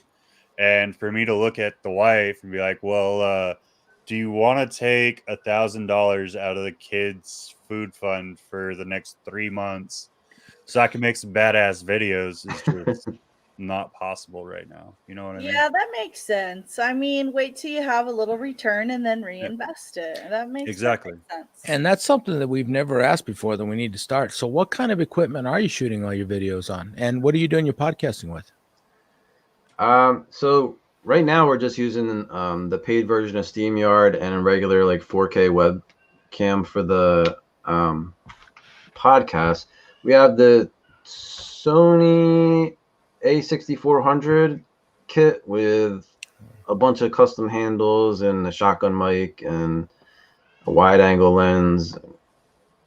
It's probably like it's 4K, it's mirrorless, but it's not full frame, so like it crops in at 4K and kind of overheats. So you really want to shoot at 1080, and so I really want to upgrade to the Sony A7, the 3, yeah, A7 III, I think is the one that just came out, which has in-body image stabilization, which is key. Talking about the lenses, the reason the lens that I need is so expensive is because I don't have in-body image stabilization on the camera. So I have to make sure that every lens has optical image stabilization or it shakes all over the place. So instead of getting a cheap lens that's like $200, I have to spend $1,800 on a specific Sony one to go on that body. Oh, wow. So, But but still, you've got quite an investment in your equipment. yeah, and it's all good equipment, and it definitely serves its purpose. But upgrading to the A7 III is going to be good because then you can get the cheap lenses, and you can go 4K without it overheating, and it's full frame, so it's not going to crop in when you go 4K, and it can do like slow motion and all the extra crap that you want to do. So Awesome. And on your tailless whip scorpions, are they Damon Diadema? Medius. And do you have multiples of them? I'm a little bit high. You're My a little blood bit high. sugar. My blood sugar. That's why I had to get up to pee because I was low all morning. We are trying to shoot a video and I couldn't even tell her what to do. And I'm just staring at her and she says, "Let me go get you some food." And then when I got some sugar in me, I'm like, I spewed out all my thoughts and feelings about the world and the universe. And she's like, "I'm glad you got some food in you, but shut up and let's shoot this video." You're like aliens, man. So then Aliens. he's like, "Hurry, we have to go. We have to start now." And then our guests were like, "What? It's not for an hour." And I was like, "Uh-huh. This is my life." So do you have multiples of them? Are you trying to breed them? I got a pair. They were imports, and the male died, I think. I still have the female. So I'd like to pick up a group of them, but the guy that I know that's producing captive born only wants to do FedEx overnight, and I have a hard time spending $90 on getting a pair of tailless whip scorpions shipped to me. So if I find a good deal at a show, I might pick some more up because I really like them. But I also have what is it? You guys should come back down for the Arlington show again. Marginatus or something. The little Florida cave ones. I produced some of those before, which is really cool. Did you get the babies to survive, or were they just too small? I was able to get them to survive for quite a while until I accidentally let the enclosure get too dry one time, and then I lost all of them. But that was a learning experience. I really don't know crap about invertebrates. Like, we play around with them and we have fun with the ones we keep, but it's really just like pets and like side projects and so like, you know, I do my best, but like sometimes it just doesn't work out. Right. Well, if you want to get more into inverts, we should get together and see if we can work something out, because we do produce stuff from time to time, and we do have a couple breeding projects we got going. If there's something you're interested in, maybe it's something that we have or have some knowledge or can get access to. Right on. The isopods with the real long spikes on them. We've Yes. never done isopods other than the ones that we find in our yard and throw in the tarantula cages to eat tarantula No, I poop. think we've bought some before. Yeah, and do we still have them? Probably, They disappeared. Probably. They're probably. Yeah. I mean, they're like invisible. I don't know. Isopods are cool, but they take a lot. It's like true spiders. True spiders and praying manads, So- you need almost daily care, and we do weekly. I put Mhm. isopods in that tank that the what's in there? That our white Yeah. street frogs are Yeah, in. yeah. Have so you seen any since you put them in there? I said they're like kind of invisible. So Yeah. yeah, they're in there. Yeah, they're there. But so, what species are you talking about as far as the isopods? I've never heard of yeah, those. yeah. Oh, I don't know any of that crap, man. Ben, Ben, you were talking about ones that have a spike on them. Which ones? I don't know what they're called. Reveal there's- it all. They're like us. Be nice. You guys want Thailand and the Vietnam freaking has some scientific name on spiky everything. species. Yeah, they're from Vietnam. Ooh, Let's cool. see. Asian. Yeah, I don't know what. I've never heard of any that have a spike on them. I was thinking more like rubber duckies, which look kind of cute. We have Yeah. some of those. Those things are a racket. Rubber duckies. The heck, man. Are you Ryan's reproducing them? we have them. We will produce them. Oh, cool. Yeah, hopefully we'll have some in the next 6 months. Let's see. It'll take a little while. So Ryan will randomly text me like, Ben, I'm sorry in advance, but there's an auction. And I'm like, okay. And he's like, don't worry, I only bought 6 rubber ducky isopods. I'm like, oh, okay. And he goes, they're $125. And I'm like, they're what? $25 each? Are you kidding me? Yeah, they're like $27 a piece if you're buying them at retail, but like if it's for an auction for charity, I Yeah, mean, yeah. Of course. I can do that. Yeah, Well- we do like charities, but I think he's trying to show. Several years ago, we spent $150 on. That's not the mouse that I need. On about 6 cockroaches. Yeah. Let's see. How do I add that to the stream, John? It says add to stream, but when I click on it, oh, there we go. Hey, there it Oh is. wow. Those are beautiful. And are they invisible like my isopods? Yeah, they'll hide. So Those are cool, man. you'll never see them. It looks like a spiny caterpillar. I like it. So what is the purpose of these things? They Just- eat detritus in your tanks. What is the feed purpose them of anything? anything? Well, you know. The for food. spikes aerate Reproduction, soil. man. It's all about the reproduction. That's true. Yeah, Those are so really cool. that's the whole dealio. Very Wow. nice. You're gonna have to teach me that because I don't know how to do that. Yeah, how did you do that? hit What did I share. do? Pull. Share pull You're screen. asking me? It's just Yes, a share you. screen. Yeah, share screen, and you can choose the application window, and so you don't have to show your whole screen. It can just be a specific tab or application. Yeah. Is that only on? Well, I know the share screen's on ours, but See, like you see, yeah, I can do that. Hmm. but is Okay. that only through the String paid it. version? Because I know you guys have the paid version. We don't. We just did it. Oh, that was you that did. I'm confused. I'm trying to figure out who's doing what. So Ryan just hit share screen, and then we were the one that added it. Yeah. Okay. Yeah, so I'm not an admin on the stream, so I can't add it to the window, but I can Admin. put it learned in your something new. green room. I'm so glad so you can teach me because I ain't got a clue what you guys are doing. We don't know either, but we fumble through. Stiff beard, calm down. Stiff beard. So you guys, Don't go when limp. you're working on your podcast, obviously we do this live, but you guys are pre-recording it. How far ahead do you guys get on your? I mean, how many guys do you already have ready to go? So real talk is Yeah, It's yeah, up and down, but we try to have like 2-3 things in the tank at all times so that we're not in a bind. But really, we're recording stuff like the day before all the time. So yeah, we do. We try to record like Tuesdays or Thursdays, and a lot of times we'll do Thursday for Friday post because we record it all, so we're the same. And if sometimes we've gotten on with people and their Wi-Fi is real bad, and we will like, oh, this isn't working out, And so we don't do it live. We're like, all right, we'll come back to you, you know, once you figure it out. And or if somebody says something real stupid that we have to cut, like I write down a note. And like I want to do it live because a lot of people really enjoy having that, you know, back and forth. But you know, if you got to dump out of stuff, I don't have, you know, a big red button here to be like, this guy is really going off the rails right now. We got to get away here. Yeah. Although, like, I mean, I don't want to censor anybody ever, but I also have a certain way I want the brand to be looked at. You know what I mean? Right. So, No, that's completely understandable. So a bunch of people have got, well, not a bunch, but a few people, Pet Zotics, Multiple Aquariums said, wow, I haven't heard the name in like 15 plus years. Limey. I have a funny story about Limey. Oh. Limey Smidger. Oh, let man. me get through these real quick. Richard got a micro lens for the isopods. Look real close. Rodolfo Luna, HD Arachnids. Gave us excellent advice for you, Springfield. Find a few friends and split the shipping.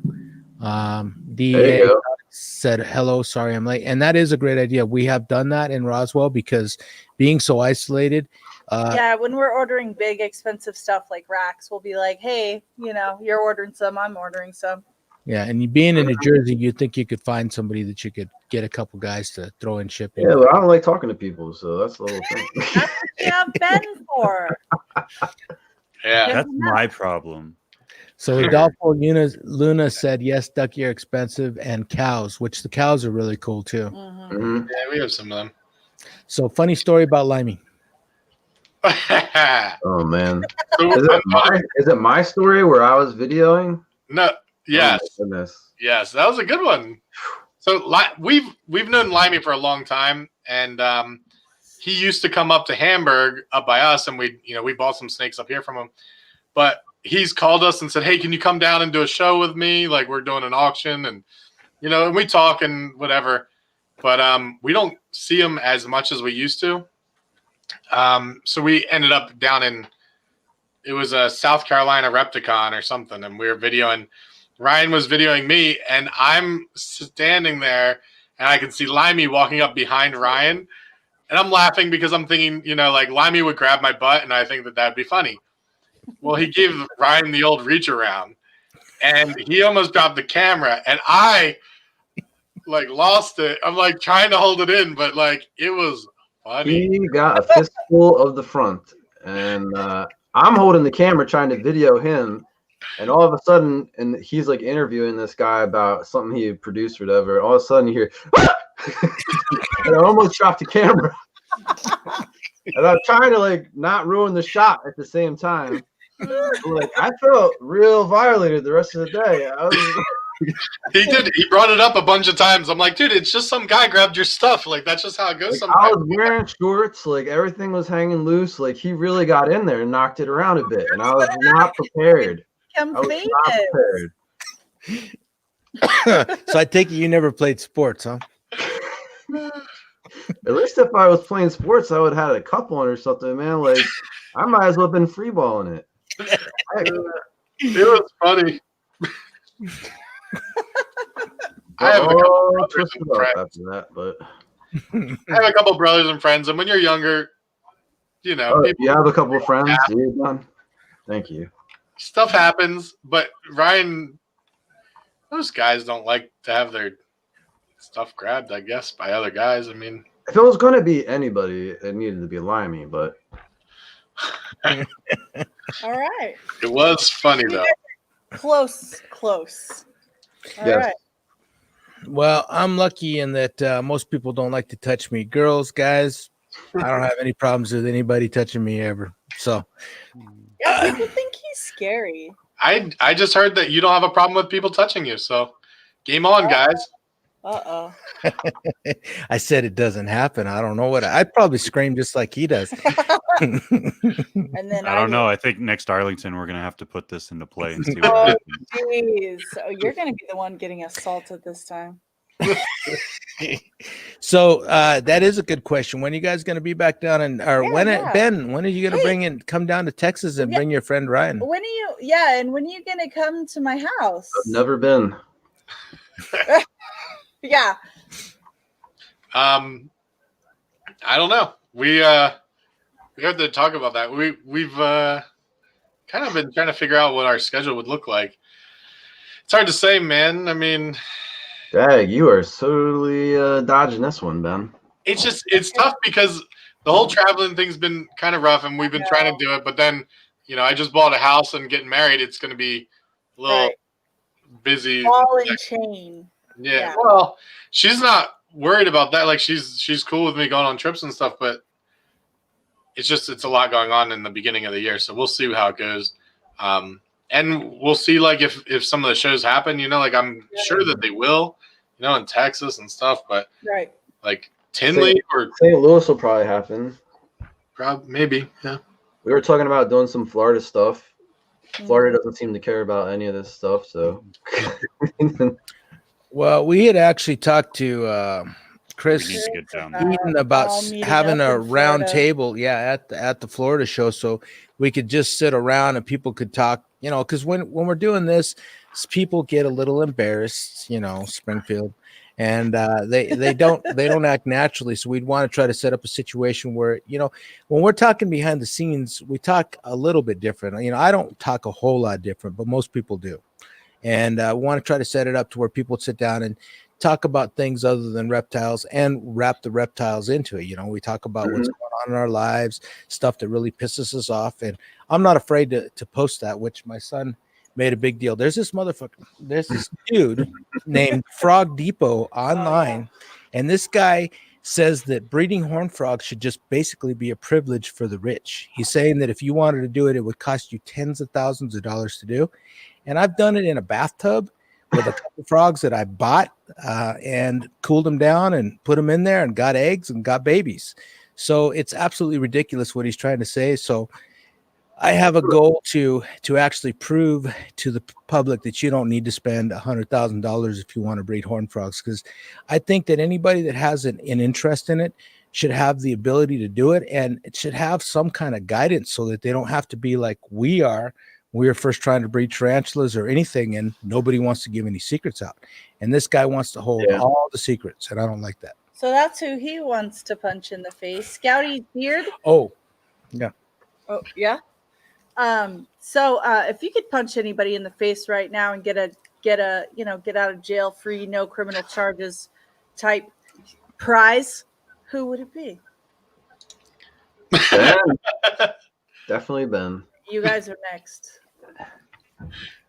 No, he's saying he would punch me. So Ryan would punch Ben in the face. I'd welcome that. That's okay. I get it. I'm not a violent man.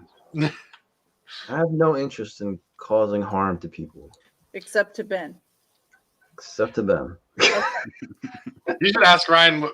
We can't tell you the next YouTube channel that Ryan wants to make. That we should make that. But we can't.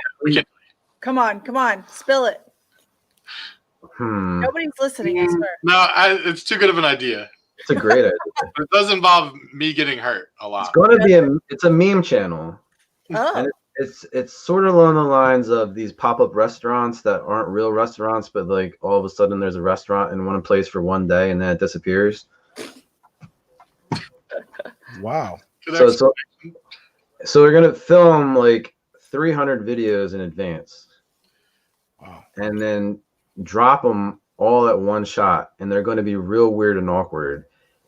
And people are it's going to get picked up by the media because we're going to tip them off, and they're going to be like, "What is this?" And that people are just going to watch it. They're going to be like 30 seconds, 45 seconds long on a loop. Like, just keep going, keep going, keep going.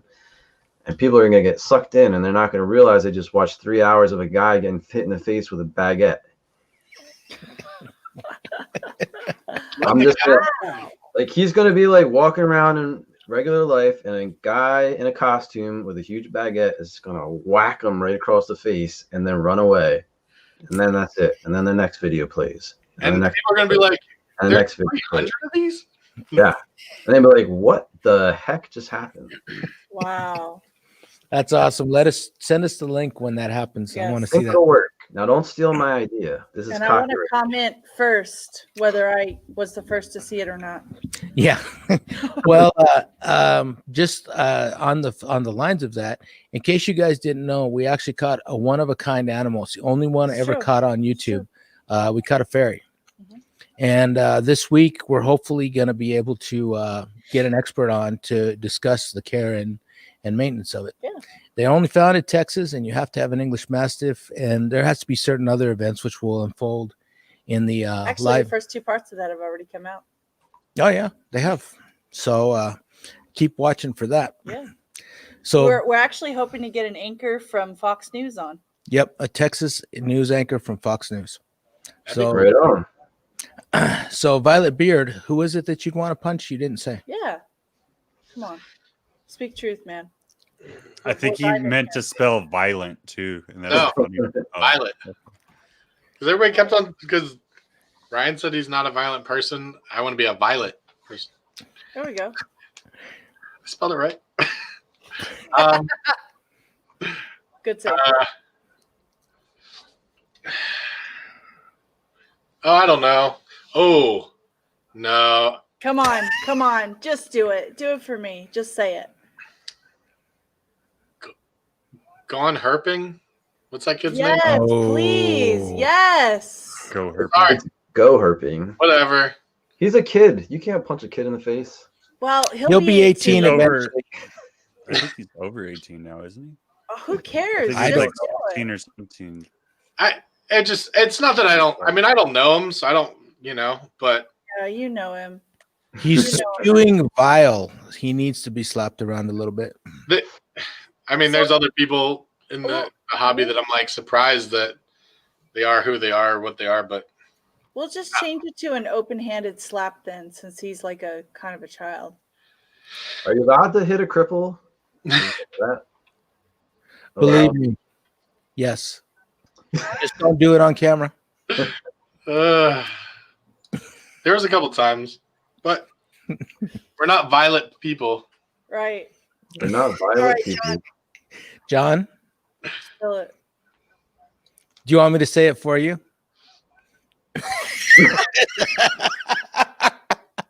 I don't know what you're talking about. Is it me? Is it me? I love you guys. Nah, he's been wronged a time or two in this hobby. And believe me, I've been wronged by quite a few people. I've been screwed so far that I thought I was getting a good deal, even after. No reach around, nothing. And believe it or not, one of those guys I still dearly love. I do. It's I easy to know. do that in this industry for some reason. It's because it's so closely tied to the drug hobby. Everybody has that mentality. I mean, a lot of these animals are being smuggled in on top of drugs, and people still have that mentality when they're dealing them. I mean, it's just like drugs. Wow. I've heard words that, and I probably shouldn't spew that, but it's closer tied than most people realize. And I have to say this because I'm in the medical field. I've never done any illegal drug in my life. I was drunk one time when I was 16. I have no experience with drugs, although I had a point where I really wanted to try steroids, growth hormone, and testosterone. Mhm. And I do have to ask you, Springfield, you have lost a tremendous amount of weight. How much are you benching now? 1.5 bends. Good luck. No, you really do look good. You've obviously you made a point to try. Was it something conscious or did it just happen? It's hopefully not anything health wise. I was conscious. I have some pretty bad back problems, and I weighed a lot, like 330 pounds. And I thought that maybe losing the weight would help with my back problems. Turns out I was wrong. But hey, I lost the weight, so that's good. All right. Well, congratulations, because you look good. Thank you. You look good. Oh, Thank you. I feel second that. good. he's Yeah, very needy. You look like you feel good. I appreciate it. Oh, believe me, I feel good. No. Terrible. So Ben, you just look as buxom as before, which I appreciate. and well, Ben, I could not believe it when I met you. You're really big guy. I mean, when you walk in, I have to look up at you, and I'm not a tiny guy. I have to I've look heard up that whenever before. we're in the same room, and that's impressive. You have a very impressive physique. Stature. Yeah, Stature. I thought it was You enjoyable. have a very big stature. Yeah, that's true. You're very. I like to hug you. I have a big voice. Pretty you forward. actually have a good speaking voice, which is something that I don't have, and she doesn't like her voice either. John, you too. I mean, you could go to bed and dream about these guys just listening to their voice at night. Okay. I mean, Well, I really enjoy that you say that because I've been really working on my voice for many years, actually. Got a new idea for YouTube channel. Uh-oh. which is We're gonna do bedtime stories with R&B Reptiles. Oh. Once upon a time. can't wait. One Can't man dreamed of another man, and things got weird. So I'm full of apologies. I told you that before we did this, we were going to get a box out to you guys. Yeah. But Oh yeah. so we are going to It's have the to get government's you. fault that we didn't. Yeah, it actually is. So we're going to get we're in another couple of months. We're going to have to get back to you guys and do another one of these. Yeah. And the next time the box is going to definitely be on the way, and you guys will have to open it up live. And Yeah. so, how long do you think it is before you guys are going to be able to stream together? Like you're isolated now? We could stream together now, but It's definitely more convenient not to. Like, Oh, because we live in different houses, so it's like, and a Oh, lot of come these go real late and whatever. And so when you're done, you're like, oh man, all right. sometimes it's like midnight, and then he's got to drive like a half hour to his house. Like, yeah, and then also if you're at someone else's house, you have to like wear pants and. for real, Yeah. you have to wear pants. Wait. Man. Right. There's some You're rules. supposed to wear pants. If you saw our Christmas gift idea episode, you know that you don't have to wear pants. I don't think I saw that. Watch to the end. Okay. It was a little awkward. Yeah, maybe. I thought I try to make sure that I watch all your guys' videos. I haven't seen that one come up. It must have come up while I was doing something else, and I just passed by. We'll watch it for sure. Ryan got sick, and big I was on my own trying to make videos. It's going pretty rough. Yeah, I was one of the 5% that almost died from COVID. I was going to say, we're so was- happy you're alive, by the way. I was bedridden for almost 3 weeks. Wow. It was a little rough, but we're better now. Come through, stronger man. I I think. actually meant to start with Hopefully. that we're happy you're alive and that you've survived Well, the Rona. I do want to know: did you end up in the hospital, and was it that bad? Or was I did.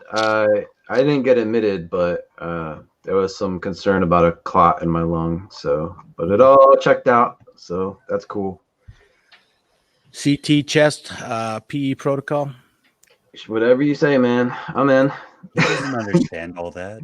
So we have a couple more people on the comment feed.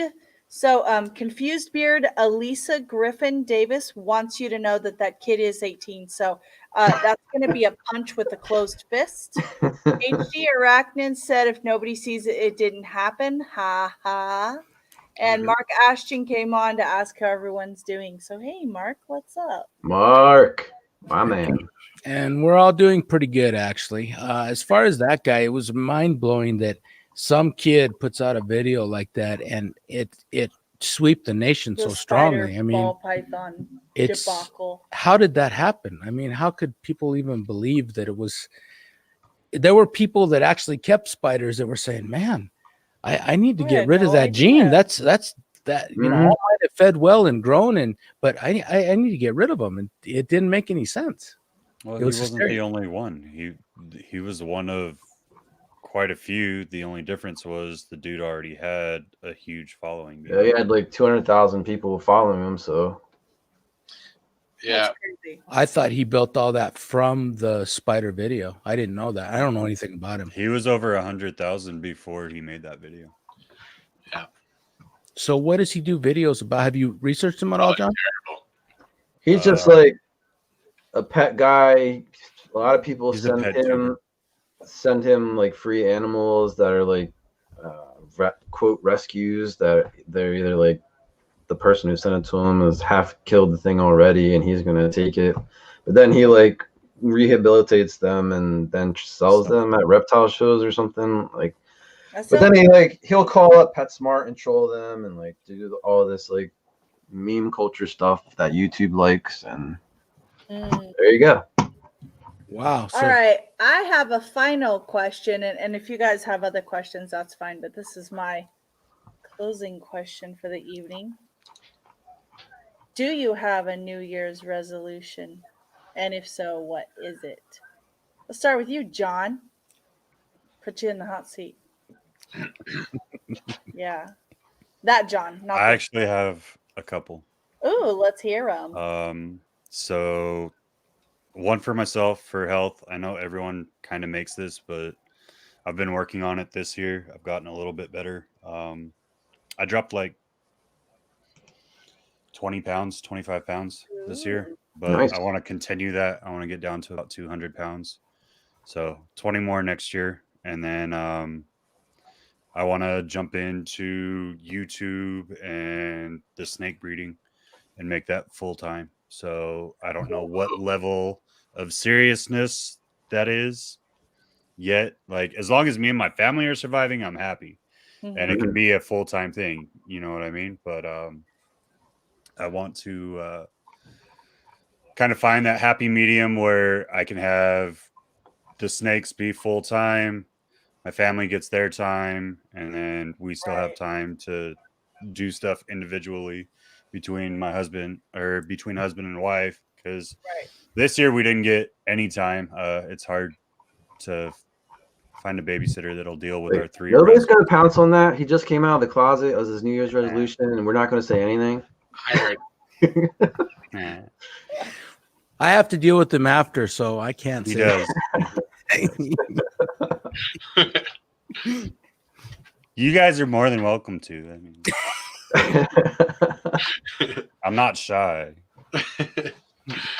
Are we going around the room now, or? Yeah, Confused, Beard. You seem confused. you do. I don't know what to do with my hands. That was one of the comments. That So was my wife I know. when we were talking about punching someone. I know. That's why. Yeah. Anyway, so I don't know. I haven't really thought about it, but it is something that I wanted. A couple things I want to do. I have projects that I want to do, like working with my hand stuff. So, I watch a lot of. Ryan always like gets on me because I'll get into these YouTube videos. Like he's watching like all these reptile videos, and I'm like watching how to build tables or like how to like build lamps and like all this crazy stuff like that. And Ryan's like, switch accounts. They're coming up in the feed. Like, I'm like, oh yeah. Sorry. The R&B Reptiles is reptiles only, man. Get out of here with this crap. Messing up the algorithm. Yeah. So like, That's crazy. Why would someone do that? Yeah. So one of the things I want to do is like I want to build a few things, and now that I have a different place, I want to I have a little garage, so I'm going to try to work out a way. Ooh. I have a few projects I want to do. So Look at you with your fancy garage. you have a garage too. It has a cold room in it. That's It cool. does. That's a cool garage. Yeah. That's where I So- brumate my skinks. Yeah. I don't know. Something Awesome. like that. I've think- been distracted by trying not to die for the last month that I haven't even thought That's about true. the New Year's. So, Cry me a river, Chris. survive the year. I That's a stand by my choice. I'm punching you in the face. not to die, not to die in 2020 and to punch confused Beard before it's all over. Very true. But I sort of have the same thing as John here, Mr. McFeely. I need to lose 20 more pounds. I lost like 15 pounds on COVID, and now I'm like 209. I'm like, I haven't been down below 200 in a long time, so let's take that shot. 9 pounds isn't a lot, so I want to do that. And also, before I got sick, I kind of was like really, really, really wanting to take R&B Reptiles full time this year, and really making a big push at trying to get that to happen. Well, Pray for me. I like it. I think you guys will do it. You guys Dear Lord. are out there enough. Let Mr. Springfield go full time on YouTube. It's just Springfield. And amen. So is that Amen. Rick or is that 30-6? I don't know. I logged in and it just said Springfield. I don't even know what's going on. I know. I think I Ben know the answer to that. Uh-oh. Because he kept the name from our last podcast. I named everybody's city names. Oh. There you go. And so I said the Simpsons Springfield. That's right. There we go. And he just never changed it. And I can't stop changing mine. So do you want to hear JD's resolution? Yeah. Yeah. Absolutely. I don't Right. do New Year's resolutions, none, because you don't ever keep them. So I just have my goals in life, and I still work towards them. And been at them since I was about 12, and still ain't got there. So I'll still work on those. Yeah, we're working on it. Yep. Again, to go full time for him to be able to retire from his day job and be able to run the zoo from our place. Yep. We really we got spoiled in New Mexico having that building up. Everything's in our house now, which we're in a 5-bedroom house. So, I mean, we have room, but it would be cool to have a living room. I don't know. That's what people do, I hear. I don't know. It would be, I mean, where do I need to sit in my house? I could sit on my bed. Some people have a couch. I don't know. It would be nice to have an office and a guest room. But my New Year's resolution is to get a play button next year. So that's like a crazy long shot. Wow. We've been right at like the 50K mark for a while. And so the bronze play button is 100,000. And so I want to step it up. So we're constantly brainstorming and even maybe at each other's throats on a rare occasion about, you need to come up with ideas and, other sweet stuff like that. I'd be happy to hit 10K, crying out loud. The heck? We've been at it for almost 10 years. I'd be happy to hit. Wait, Once you break that, I'd be happy to hit 1K. Well, you're almost there, John. And speaking of which, anybody here that is not subscribed to Feelings Clutch, check his channel out. And if you like it, subscribe because he's got a lot of good stuff.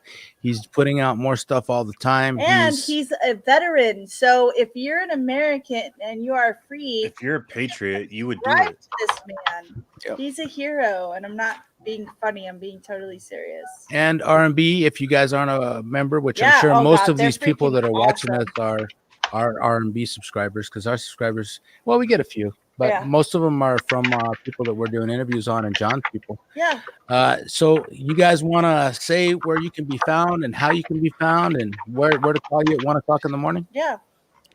Absolutely. 856-649-3149. Anytime, day or night, we are available to you. 24 hours a You don't day. even have to buy the animal from us. It doesn't even have to be animal related. You need advice. I You want to know love- if the shirt you're wearing is doing justice, send pics. You know what I'm saying? Like whatever you need. I You love got your dedication, Hansy Beard. I love it. right when you said where to be connected or contacted, I knew it was just coming. I knew it. Hey, thanks, Ben.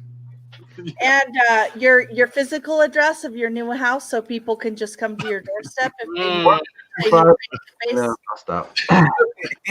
You didn't even tell me the address until today. Everyone. I'll find you on Google Maps. Yeah. We're gonna get our new podcast channel banned before it's even started. No, stalking, molestation, child assault. It's all right. Yeah, we're just R&B across all the platforms. Yeah. Website coming in February, hopefully. Ooh. There you go. So what are you going to do? What's your website going to be geared towards? Your videos and what you have for sale? Or are you going to have other stuff on there? Yeah, I just want it to be like an aggregate of all the places that we want you to go. You can find it at, rnbreptiles.com. So we're going to be doing e-commerce on there. So shipping dry goods, probably even have snakes for sale on there. Links to all our videos. If you need care, we're trying to do species specific care videos with a bunch of different people in the field that are focusing in on those animals and they're like top notch. So if we're selling you a mandarin rat snake, you're going to have a button to click right there. You have all your answers for your questions. So Awesome. So also probably if any of you guys are here, you probably listen to Snakes and the Fat Man. So just know John Feely was on his 15 minutes of lame and he wants Lame. that 2-hour episode. So vote for him. So we'll post all the contact links for Ben's physical address so you can go to his house and do weird things in front of his peephole if you like. Or I'm gonna reenact. I'm gonna reenact came out. David's profile pictures on your doorstep. Yes, please. And I love David Levinson. And I don't think you saw that. His so Rob is always putting these crazy posts.